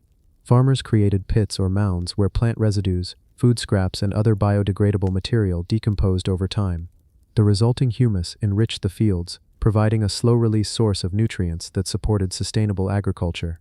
This practice also reduced waste, turning organic byproducts into valuable resources for crop production. The Egyptians were attentive to the types of fertilizers used for different crops. They understood that grains, vegetables, and flax required different nutrient balances and adjusted their application methods accordingly. Crop rotation and the timing of fertilizer application were carefully planned to maximize productivity and maintain soil health over multiple seasons. Irrigation worked hand in hand with fertilizers. The floodwaters of the Nile were supplemented with canals, basins, and channels to distribute water evenly across the fields. Fertilizers combined with this irrigation ensured that nutrients were carried to plant roots efficiently, supporting steady growth and strong harvests. Farmers observed the effects of water and soil management closely, making adjustments to enhance productivity. Textual evidence, including hieroglyphic records and papyri, provides insight into these practices. Farmers recorded quantities of fertilizer, timing of application, and crop performance. These records reveal a culture of careful planning, empirical observation, and long-term experimentation. The Egyptians' attention to detail allowed them to optimize agricultural output, feeding cities, supporting armies, and sustaining monumental construction projects. Fertilizers were not only functional but also connected to religious and cultural practices. Agriculture was closely tied to the cycles of the Nile and the favor of the gods. Offerings and rituals often accompanied planting and harvesting, reflecting the belief that fertility was both natural and divine. By using fertilizers thoughtfully, farmers aligned practical methods with cultural values, harmonizing work and ritual. The use of fertilizers also contributed to trade and economy. Surplus crops allowed Egypt to engage in commerce with neighboring regions. Grain, vegetables, flax, and other products were transported along the Nile, exchanged for goods, and used as tribute. Fertile fields, nurtured with careful application of fertilizers, became the foundation for economic stability and political power. Imagine a quiet morning along the Nile. Farmers move slowly through the fields, carrying baskets of compost or manure. Water trickles through channels, soaking the soil. The sun rises gently, casting warm light on neatly arranged plots. Each action is deliberate and measured, a blend of patience, skill, and respect for the land. The rhythm of labor is steady, almost meditative, reflecting the Egyptians' calm, attentive approach to cultivation. Over generations, these practices were refined and perfected. Knowledge of fertilizers, soil management, and crop cycles was passed down through families and communities. Young farmers learned from elders, observing, imitating, and gradually mastering the art and science of cultivation. This intergenerational transmission ensured that agricultural expertise remained strong and consistent. Fertilizers in ancient Egypt were more than a tool for growth. They were part of a system of knowledge that connected humans to the land, combined practicality with observation, and supported the stability of a civilization. Through careful use of organic materials, irrigation, and crop management, Egyptian farmers created a sustainable and productive environment that endured for thousands of years. As evening falls, the fields grow quiet. The soil, enriched with nutrients and watered by the Nile, rests under the fading light. The patient work of generations lies embedded in the land, invisible yet vital. Fertilizers quietly nourish the soil, sustaining life, civilization, and culture, a subtle but essential force in the rhythm of ancient Egypt. The role of grain storage in economy. Grain was the lifeblood of ancient Egypt. It provided sustenance, supported trade, and reinforced the power of the state. But the success of agriculture depended not only on planting and harvesting, but also on the careful storage of grain. Proper grain storage was essential to ensure a stable food supply, maintain economic stability, and prepare for years when the Nile's floods might fail or yield less than expected. Grain storage facilities ranged from simple mud brick silos to large state-run granaries. These structures were carefully designed to protect the harvest from pests, moisture, and spoilage. The Egyptians understood the importance of keeping grain dry, ventilated, and secure. Silos were often elevated or reinforced, with lids or coverings that prevented rodents and insects from reaching the stored crops. The organization of granaries was methodical. Grain was sorted, cleaned, and stored according to type, quality, and intended use. Barley, emmer wheat, and other cereals were catalogued, ensuring that distribution and trade could be managed effectively. Grain stored for the pharaoh, temples, or military purposes was carefully monitored, forming a vital part of Egypt's economic infrastructure. Grain storage allowed the state to stabilize food supply and prices. During years of plentiful harvest, surplus grain could be stored and later distributed during times of scarcity. This practice reduced famine, supported urban populations, and enabled planning for large-scale projects, including temple construction and public works. The ability to regulate grain supply strengthened the government's control over the economy and reinforced its authority. The storage of grain also facilitated taxation and trade. Farmers contributed a portion of their harvest as tax, which was stored in official granaries. Grain could then be redistributed to workers, sold, or exchanged for goods and services. This system of storage and distribution created a stable economic framework, allowing Egypt to sustain large populations and maintain complex social and administrative structures. Large granaries were often strategically located near the Nile or canals. This allowed easy transportation of grain by boat or cart, integrating storage with the broader agricultural and trade networks. The placement of granaries demonstrated careful planning and logistical understanding, ensuring that the flow of goods remained smooth and reliable. Grain storage techniques also reflected knowledge of preservation. Egyptians experimented with different materials, ventilation systems, and storage methods to extend shelf life. They recognized that properly dried and stored grain resisted mold, decay, and insect infestation, allowing it to remain edible for months or even years. This practical expertise highlights the Egyptians' attentiveness to detail and long-term planning. Temple complexes often contained their own granaries. These stored grain for both religious offerings and daily use by priests and temple workers. In some cases, surplus grain was distributed to the local population during festivals or emergencies, demonstrating the interconnectedness of religion, economy, and social welfare. Grain storage had broader societal impacts as well. It supported urban centers, allowing cities to flourish even if local fields produced limited crops.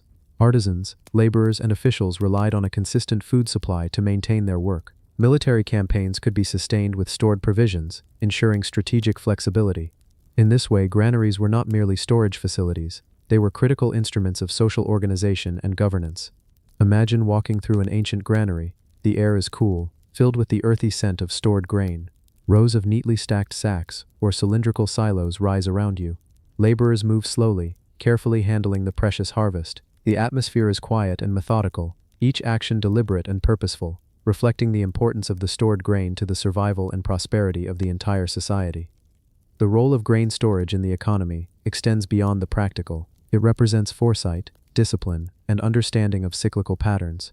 By storing grain, the Egyptians acknowledged the unpredictability of nature and prepared for it, creating a buffer against uncertainty. This practice ensured continuity of life, stability of governance, and prosperity across generations. Over centuries, techniques and practices evolved, with each generation building on the knowledge of the previous one. The sophistication of Egyptian granaries and storage methods reveals a civilization that combined observation, innovation, and organization to support a complex society. The use of weights and measures. In ancient Egypt, the concepts of weights and measures were central to daily life, commerce, and governance. From the bustling markets along the Nile to monumental construction projects, accurate measurement ensured fairness, efficiency, and stability. Understanding and standardizing weights and measures allowed the Egyptians to organize trade, collect taxes, and manage resources in a society that thrived on precision. Weights were used primarily to measure precious materials such as grain, gold, and silver. Small stone, metal, or ceramic weights were carefully calibrated, often shaped like animals, cubes, or discs, to represent specific values. Merchants, scribes, and officials relied on these tools to ensure that transactions were fair and standardized.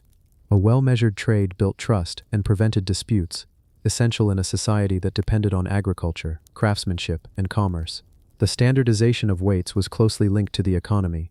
The deben, a unit of weight used for metals, and the hin, a measure for liquids, allowed Egyptians to conduct transactions across regions with consistent values.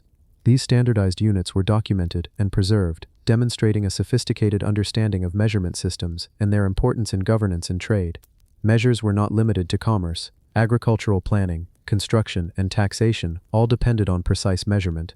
Fields were surveyed to allocate plots for planting and determine yields. Granaries were measured to calculate storage capacity, while canals and irrigation systems required exact dimensions to function effectively. Precision in measurement ensured that resources were used efficiently and that labor and materials were allocated correctly. In construction, weights and measures were essential for moving stone blocks, leveling foundations, and creating architectural symmetry. Builders used plumb lines, cubit rods, and graduated measuring tools to translate plans into physical structures. The cubit, based on the length of the pharaoh's forearm, became a standard unit for both building and craftsmanship, enabling artisans to achieve remarkable accuracy. Weights and measures also played a symbolic and ceremonial role. Offerings to temples, tributes to rulers, and ritual preparations required precise quantities to ensure proper observance of cultural and religious traditions. Standardization reinforced the order and harmony that the Egyptians valued in both practical and spiritual life. Metal, stone, and wooden weights were often marked or inscribed, indicating their exact value. Scribes and officials maintained records of measurements, creating a system of accountability and continuity. This meticulous record-keeping highlights the Egyptians' understanding of the importance of documentation for economic stability and social organization. The Nile itself influenced measurement systems. Distances along the river, areas of fields, and volumes of water for irrigation were all calculated with reference to standardized units. The integration of natural features and standardized tools demonstrates a harmonious relationship between observation, environment, and applied mathematics. Merchants and traders traveling between cities or regions relied on standardized measures to maintain consistency. Without a common system, disputes could arise, and commerce could falter. The Egyptians' development of universally recognized weights and measures ensured smooth transactions and a thriving economy. Imagine a quiet marketplace in ancient Egypt. Merchants arrange goods carefully, using small weights to balance scales. Scribes record transactions with meticulous attention, and buyers examine quantities with calm deliberation. The atmosphere is methodical, almost meditative. Each exchange a careful exercise in precision and fairness. Weights and measures extended beyond commerce and construction. They were essential for taxation, ensuring that farmers contributed fair portions of grain and produce to the state. Officials measured yields, monitored storage, and calculated contributions with a careful eye. Accuracy in measurement maintained social order, economic stability, and the smooth functioning of administration. Over generations, the Egyptians refined their systems, creating a legacy of consistency and reliability. Cubits, hin, deben, and other units became integral to daily life, bridging practical needs with societal organization. The precision achieved in weights and measures is a testament to the Egyptians' attention to detail, discipline, and ingenuity. The role of the pharaoh in technological advancements. The pharaoh of ancient Egypt was more than a ruler. He or she was the embodiment of leadership, vision, and innovation. While the pharaoh was responsible for governance, religion, and military campaigns, their influence extended deeply into the technological and practical achievements of the civilization. From monumental architecture to sophisticated irrigation, the pharaoh played a central role in encouraging, funding, and overseeing advancements that shaped the course of Egyptian history. Egyptian technology, whether in construction, agriculture, or craftsmanship, required organization, resources, and coordination. The pharaoh's role was to provide both authority and direction, ensuring that these complex projects could be executed efficiently. Large-scale construction, such as pyramids, temples, and obelisks, would have been impossible without the central planning, labor mobilization, and logistical support that the pharaoh provided. Construction projects often began with the pharaoh's vision or decree. Temples, tombs, and public works were designed to honor the gods, celebrate royal achievements, or secure the afterlife. These projects demanded new techniques in quarrying, stone transportation, and architectural alignment. Pharaohs encouraged engineers, architects, and artisans to innovate, finding ways to move massive stones, create precise measurements, and construct structures that have endured thousands of years. Agricultural advancements were also closely tied to the pharaoh's authority. Large-scale irrigation systems, canals, and basin networks required state oversight and coordination. The pharaoh ensured that resources were allocated, labor was organized, and maintenance was conducted to maximize crop yields. Innovations in farming tools, fertilizers, and plowing methods were implemented under royal supervision, helping the economy remain strong and the population well-fed. The pharaoh's patronage extended to scientific and medical advancements. Physicians, mathematicians, and engineers were often employed in royal projects, developing techniques in measurement, medicine, and material science. Royal support allowed for experimentation and refinement, from the design of surgical instruments to the study of hydraulics, enabling technological progress that benefited the wider society. In construction, the pharaoh's influence ensured that precision and scale were achieved. Monumental projects required careful measurement, alignment with celestial bodies, and the creation of specialized tools. The pharaoh's directives often included oversight of logistics, supply chains, and workforce management, which encouraged innovation in both engineering and organization. This guidance allowed architects and builders to push the limits of what was possible at the time. Pharaohs also encouraged experimentation with materials. Stone, metal, and wood were used creatively, with new techniques in carving, joining, and finishing. Advances in metallurgy, glassmaking, and pottery were supported by the royal court, ensuring that artisans had the resources to innovate. These technological achievements were not only functional but also symbolic, reflecting the pharaoh's vision, power, and connection to the divine. Religious motivations often intertwined with technological innovation. Many pharaohs commissioned projects to honor the gods, align with astronomical events, or demonstrate cosmic order. These projects required both ingenuity and precision. Architects and engineers developed methods to align temples and monuments with celestial bodies, contributing to knowledge in astronomy and geometry. The pharaoh's vision was the catalyst for applying abstract knowledge in practical, lasting ways. The pharaoh also played a role in the transmission of knowledge. Skilled workers and engineers trained apprentices under royal projects, ensuring that techniques and innovations were preserved and refined across generations. This continuity allowed technology to progress steadily, forming a foundation for future advancements in architecture. Imagine walking through a vast construction site along the Nile under a pharaoh's supervision. Workers move steadily, guided by overseers, while engineers check measurements and alignments. Massive stone blocks are transported with care, canals are dug, and tools are refined for precision. The presence of the pharaoh, whether in person or through royal decree, sets a calm but purposeful rhythm, ensuring every detail contributes to the larger vision. Even seemingly small innovations were influenced by royal authority. Improved tools, better irrigation channels, and more efficient labor organization all reflect the pharaoh's role in fostering an environment where progress was possible. By providing direction, resources, and prestige, the pharaoh created the conditions for both practical and experimental advancements. Throughout Egyptian history, different pharaohs left distinct technological legacies. Some focused on monumental construction, others on agriculture, medicine, or military engineering. Yet in every case, the pharaoh's influence unified diverse efforts, providing coherence, vision, and support. The results were achievements that have fascinated historians, engineers, and archaeologists for millennia. As night settles over the Nile and the royal city, one can imagine the calm rhythm of work continuing under the pharaoh's guidance. Artisans refine their tools, engineers review plans, and laborers rest in preparation for the next day. The pharaoh's vision silently guides every innovation, every structure, and every advancement, ensuring that the civilization thrives in harmony with its environment, its people, and its enduring legacy. The role of the pharaoh in technological advancement is a testament to the power of leadership, foresight, and collaboration. By guiding, funding, and inspiring innovation, pharaohs ensured that Egypt could achieve feats of engineering, science, and organization that remain unparalleled in human history.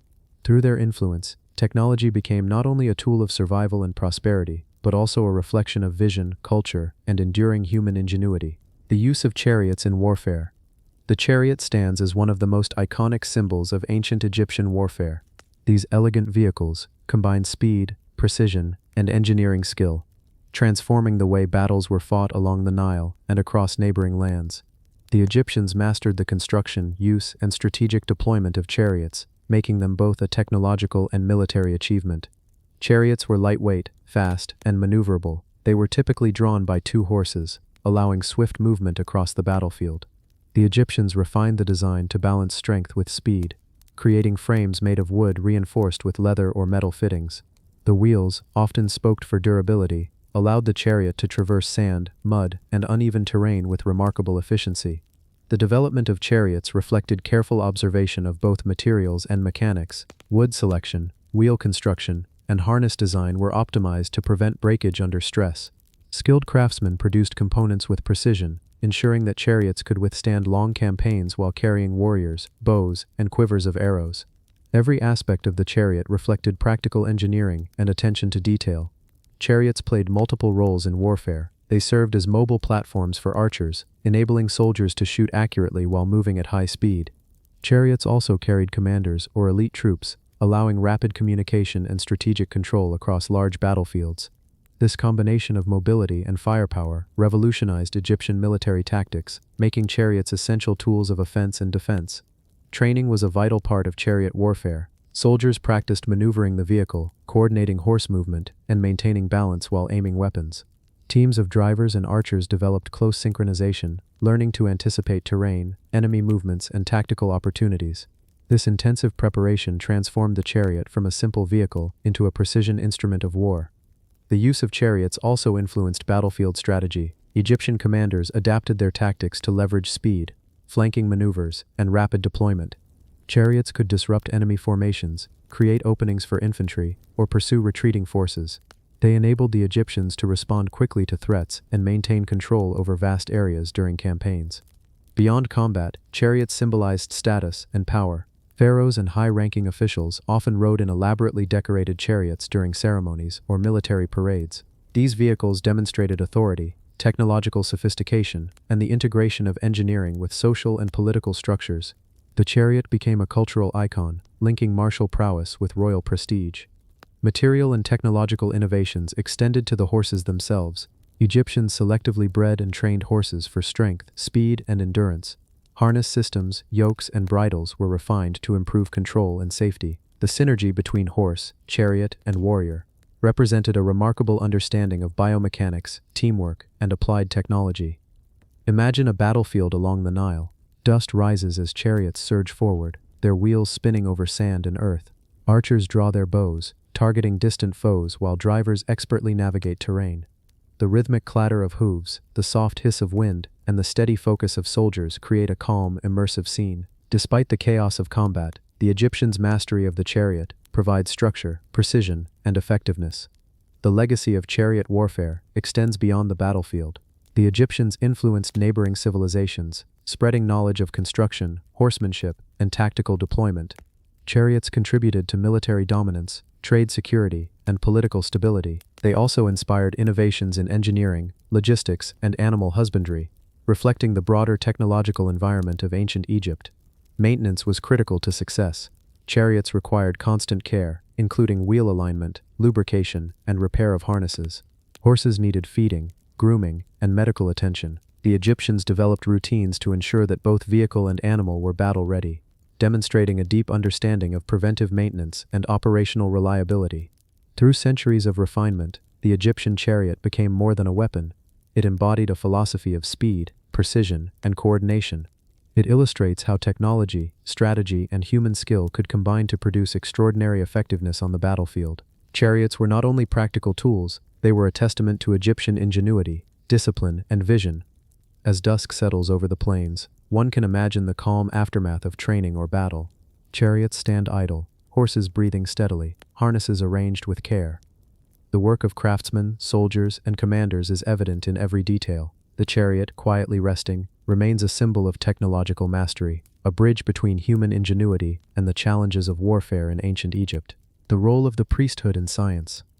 In ancient Egypt, the priesthood was much more than a religious institution. Priests held knowledge, not only of spiritual matters, but also of practical and scientific disciplines that shaped daily life, agriculture, medicine, and architecture. Their observations of the natural world, meticulous record-keeping, and experimentation contributed to technological and intellectual advancements that were essential to Egyptian civilization. Priests served as the guardians of knowledge. They studied astronomy, medicine, mathematics, and engineering, often combining observation with ritual to preserve information for both practical and ceremonial purposes. Temples were centers of learning, where sacred texts and scientific knowledge were recorded on papyri, stone inscriptions, and temple walls. These records allowed methods and discoveries to be passed down through generations, ensuring continuity of expertise. Astronomy was central to the priesthood's work. Priests tracked the movements of stars, the sun, and the moon, using their observations to create calendars that regulated agricultural cycles and religious festivals. The heliacal rising of Sirius, for example, signaled the flooding of the Nile, a crucial event for planting crops. This precise tracking required careful observation, mathematical calculation, and an understanding of cyclical patterns. In medicine, priests often served as physicians, healers, and midwives. They used knowledge of herbs, minerals, and surgical techniques to treat illness and injury. Their practices were based on careful study, experimentation, and documentation. The integration of medical knowledge with religious ritual reflects a holistic understanding of health, where spiritual and physical care were interconnected.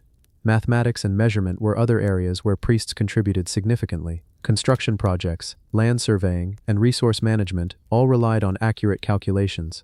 Priests applied geometry to design temples, align monuments with celestial bodies, and plan irrigation systems. Their knowledge of numbers, proportions, and angles ensured precision in both religious and practical projects.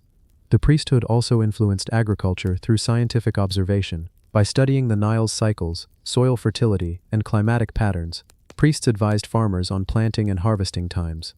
They documented techniques for fertilization, irrigation, and crop rotation, creating a system of agricultural knowledge that supported food security and economic stability. Priests were involved in technology as well. They oversaw the production of glass, metals, and pottery, ensuring that artisans adhered to precise methods. Innovations in toolmaking, construction techniques, and material refinement often originated or were preserved within temple workshops.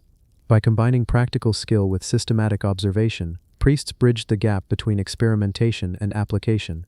The educational role of the priesthood extended to apprentices and scribes.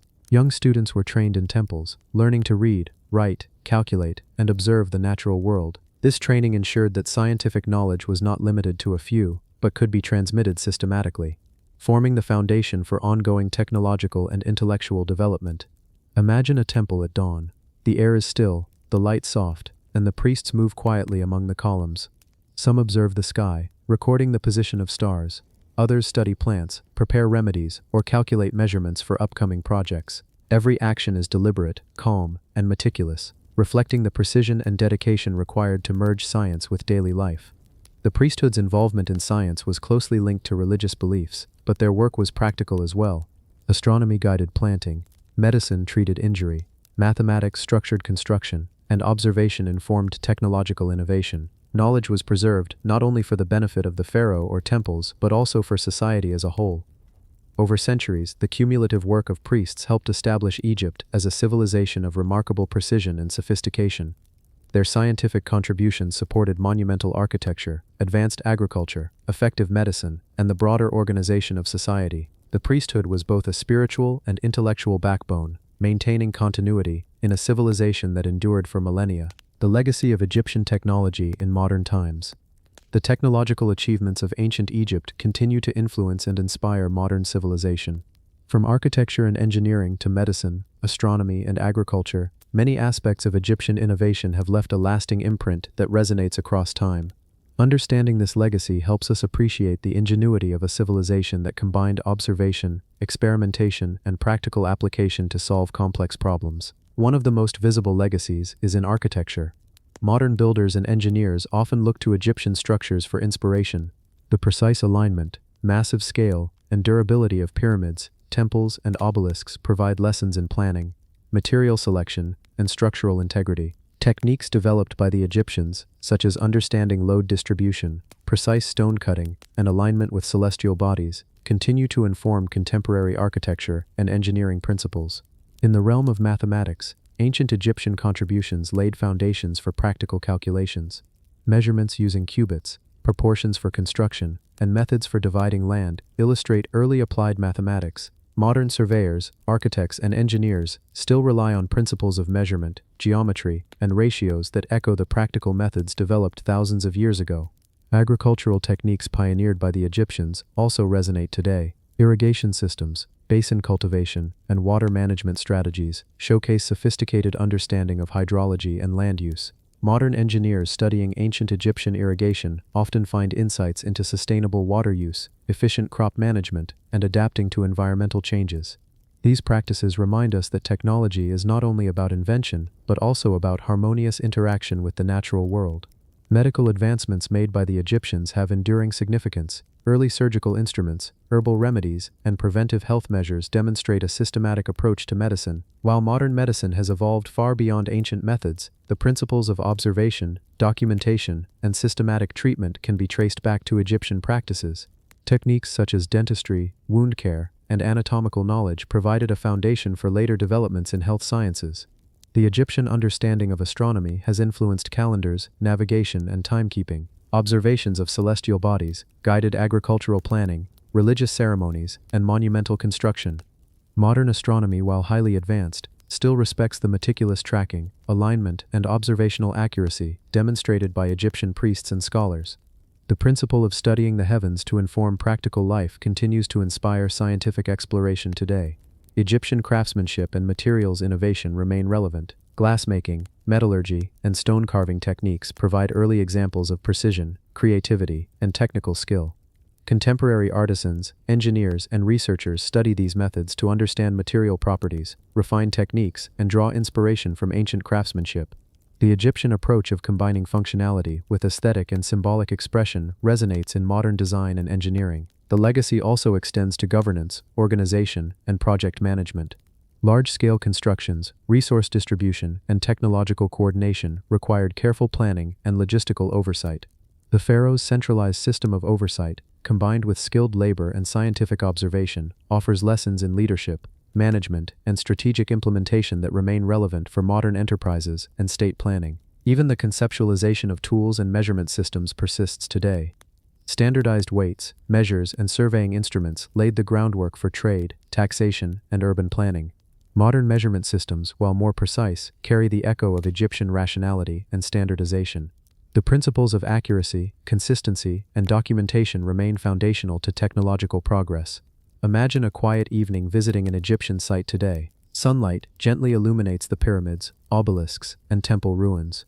Tools once used for construction, agriculture, and astronomy lie preserved, silent witnesses to centuries of innovation. Modern engineers and scholars study these relics with calm focus, tracing techniques, understanding principles, and marveling at the ingenuity that made such monumental achievements possible. The lasting influence of Egyptian technology reminds us that human ingenuity transcends time. The combination of observation, experimentation, organization, and vision demonstrated in ancient Egypt continues to shape the modern world. Civilizations may evolve, materials may change, and methods may improve. Yet the core principles of technological achievement, creativity, precision, and practical application remain timeless. The use of solar alignment in temples. In ancient Egypt, temples were not merely places of worship, they were carefully designed centers of cosmic and architectural harmony. One of the most fascinating aspects of Egyptian temple construction is the use of solar alignment. This practice involved orienting temples, sanctuaries, and sacred spaces in accordance with the sun's movement, creating a profound connection between architecture, astronomy, and spiritual belief. The alignment of temples with the sun required careful observation and precise measurement. Priests and architects studied the rising and setting positions of the sun throughout the year, noting changes with the seasons. These observations allowed them to orient structures so that sunlight would illuminate specific areas during solstices, equinoxes, or festival days. The precise knowledge of celestial movements demonstrates a sophisticated understanding of astronomy and geometry. The most famous examples of solar alignment can be found in the temples of Karnak, Luxor, and Abu Simbel. At Abu Simbel, for instance, sunlight penetrates the inner sanctuary twice a year, illuminating the statues of deities seated at the back of the temple. Such precision required exact calculations, careful construction, and a deep understanding of the sun's cyclical pattern. This alignment transformed architecture into a living instrument of celestial observation. Solar alignment served both practical and symbolic purposes. Practically, it could mark important times of the year, such as planting and harvesting seasons, which were critical for agricultural planning. Symbolically, it reinforced the connection between the pharaoh, the gods, and the natural world. Light was a powerful metaphor, and aligning temples with the sun emphasized divine order and cosmic harmony. The construction process itself reflects the Egyptians' skill and ingenuity. Builders used observation tools, sighting instruments, and simple geometry to maintain alignment over vast distances. Large temple complexes required meticulous planning to ensure that columns, sanctuaries, and obelisks all adhered to precise solar orientations. Even minor deviations could affect the timing and accuracy of sunlight entering sacred spaces. Priests played a central role in this practice. Their astronomical knowledge guided architects and laborers, ensuring that religious, ceremonial, and agricultural needs were integrated into the temple's design. Temples were both functional and symbolic, demonstrating how science, religion, and daily life were interconnected in ancient Egyptian society. The alignment of temples with the sun also enhanced ritual experiences. During festivals or special observances, sunlight illuminating the inner sanctuaries created a dramatic effect that heightened the spiritual atmosphere. This precise choreography of light and space reflects the Egyptians' mastery of both architecture and environmental observation. Imagine standing at the entrance of a temple as the first rays of the sun illuminate its inner sanctum. Columns cast long shadows, stone surfaces glow with warmth, and statues of deities seem to come alive in the light. The calm, deliberate planning required to achieve this effect is a testament to the Egyptians' ingenuity and understanding of natural patterns. Solar alignment extended beyond major temples to smaller shrines, obelisks, and tombs. Even these structures were carefully positioned to correspond with celestial events, reinforcing the pervasive influence of astronomy in Egyptian architecture. The precision achieved in these alignments highlights the remarkable observational skills and practical knowledge of ancient builders. This integration of science, art, and spirituality illustrates a key aspect of Egyptian technology. Observation informed design, design influenced ritual, and ritual reinforced societal order. Every alignment, measurement, and orientation served multiple purposes, blending practical utility with symbolic meaning in a way that few other civilizations have achieved. As the sun slowly arcs across the sky, its interaction with temple structures changes, casting shadows, illuminating pathways, and marking time. The careful design ensures that these changes are predictable, reliable, and meaningful. This quiet, natural rhythm connects daily life to the cosmos, demonstrating an awareness of celestial patterns that is both scientific and poetic. The legacy of solar alignment in Egyptian temples continues to fascinate architects, historians, and astronomers today. Modern researchers study these alignments to understand ancient observational techniques, construction precision, and the interplay of technology and spirituality. Through these studies, the knowledge and ingenuity of Egyptian builders remain alive, quietly shaping our understanding of ancient science and architectural mastery. As dusk falls over the Nile and the temples stand in tranquil silence, one can imagine the calm, steady work of priests and builders, carefully measuring, observing, and aligning. Every stone placed, every axis calculated, serves as a quiet testament to the Egyptians' ability to merge science, spirituality, and art into enduring monuments that continue to captivate the world. The role of Egyptian canals in trade and agriculture. In ancient Egypt, canals were more than simple waterways.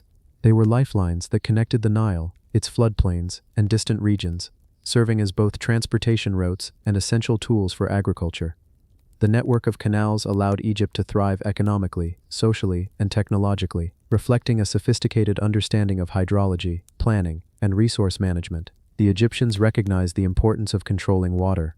The Nile's annual flooding brought fertile soil, but without careful management, it could also destroy crops and settlements. Canals helped distribute water efficiently, ensuring that fields received adequate irrigation while protecting communities from overflow. This required careful surveying, excavation, and maintenance, demonstrating the Egyptians' practical engineering skills. Canals facilitated agriculture on a scale previously unmatched. Water could be directed to areas far from the Nile, allowing multiple crops to grow simultaneously. Farmers used levees, basins, and sluices to manage water flow, optimizing yields and reducing risk. Crop rotation and seasonal planning were integrated into this system, ensuring a stable food supply for a growing population. Trade and transportation were also transformed by canals. Goods, raw materials, and people moved efficiently along the waterways, connecting cities, temples, and marketplaces. The canals allowed boats to bypass difficult terrain and navigate directly to trade centers. This network enabled the exchange of grain, papyrus, stone, and luxury goods, supporting both local economies and international commerce. The construction of canals was a major technological achievement. Surveying techniques ensured that the channels followed precise gradients, allowing water to flow naturally without stagnation or flooding.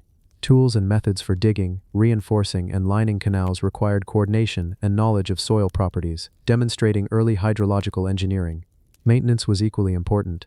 Silt and sediment from the Nile required regular clearing to prevent blockages. Workers monitored water levels, repaired embankments, and adjusted flow as needed. These practices highlight the Egyptians' long-term understanding of infrastructure management and environmental adaptation. Priests, officials, and engineers often collaborated on canal projects. Priests contributed knowledge of the Nile's cycles, aligning irrigation schedules with celestial observations. Engineers designed channels, sluices, and basins. Laborers executed the work, guided by careful oversight. This combination of observation, planning, and coordinated labor illustrates how technology, administration, and society were intertwined. Canals also influenced settlement patterns. Villages and towns grew along waterways, benefiting from access to water, fertile land, and trade routes.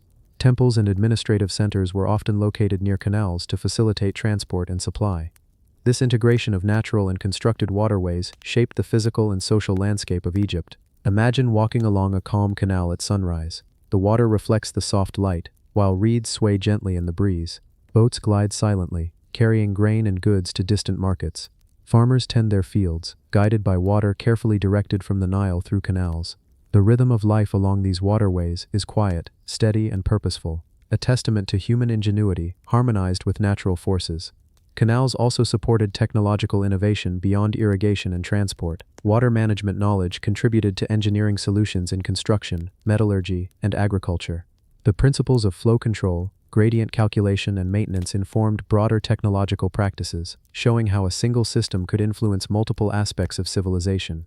The legacy of Egyptian canals extends beyond their immediate practical use. Modern hydrology and irrigation engineers study these ancient systems for insight into sustainable water management, flood control, and agricultural optimization. The calm ingenuity of canal planning demonstrates that early Egyptian technology was both practical and visionary, anticipating challenges and creating enduring solutions. The use of fire in metalworking and crafting. Fire was one of the most transformative tools in ancient Egypt.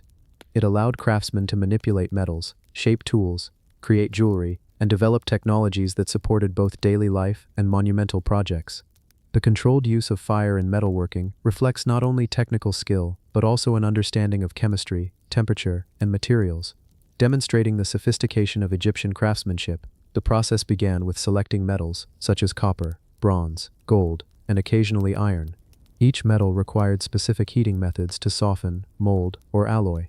Craftsmen constructed furnaces capable of reaching high temperatures, often using charcoal or other combustible materials to create consistent, intense heat.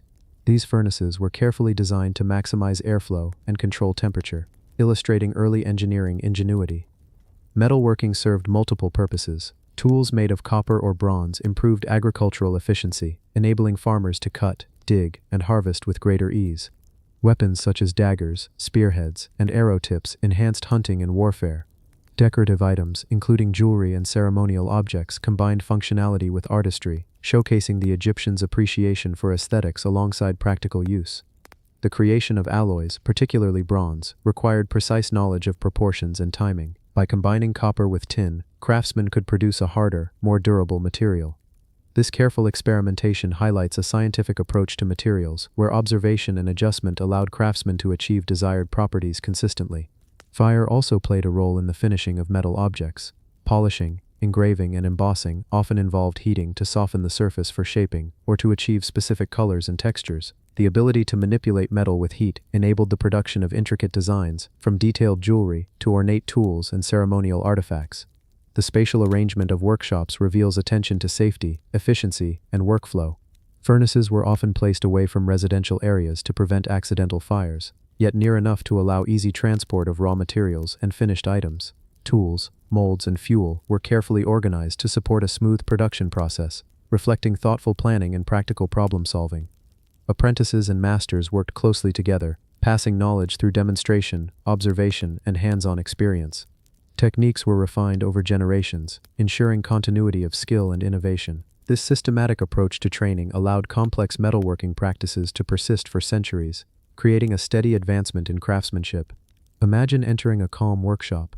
The orange glow of a furnace illuminates stone walls, casting shadows on metal tools and partially finished objects.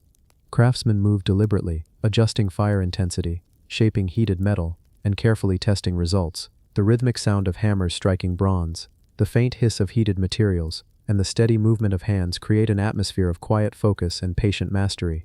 Metalworking was also intertwined with religious and ceremonial practices. Certain metals, such as gold, were considered sacred, symbolizing divine aspects of the sun and eternity.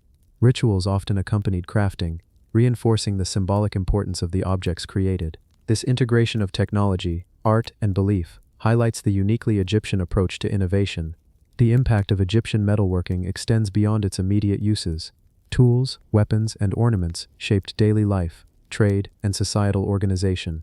Techniques and knowledge influenced neighboring civilizations, spreading expertise in metallurgy across regions. The ability to manipulate metals with fire provided both practical solutions and opportunities for cultural expression, illustrating the multifaceted value of technology.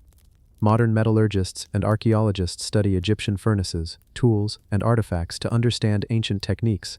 By analyzing residues, tool marks, and alloy compositions, researchers gain insight into the precision, efficiency, and ingenuity of early metalworking. These findings reveal that ancient craftsmen operated with a level of sophistication that resonates even in contemporary material science. As evening falls, one can imagine the calm and deliberate work of a craftsman in an Egyptian workshop. The glow of the furnace softens, tools rest at the ready, and metal objects cool slowly, absorbing the final warmth of fire. The quiet diligence, careful observation, and skilled application of knowledge leave a lasting impression, a testament to the Egyptians' mastery of fire, materials, and technology.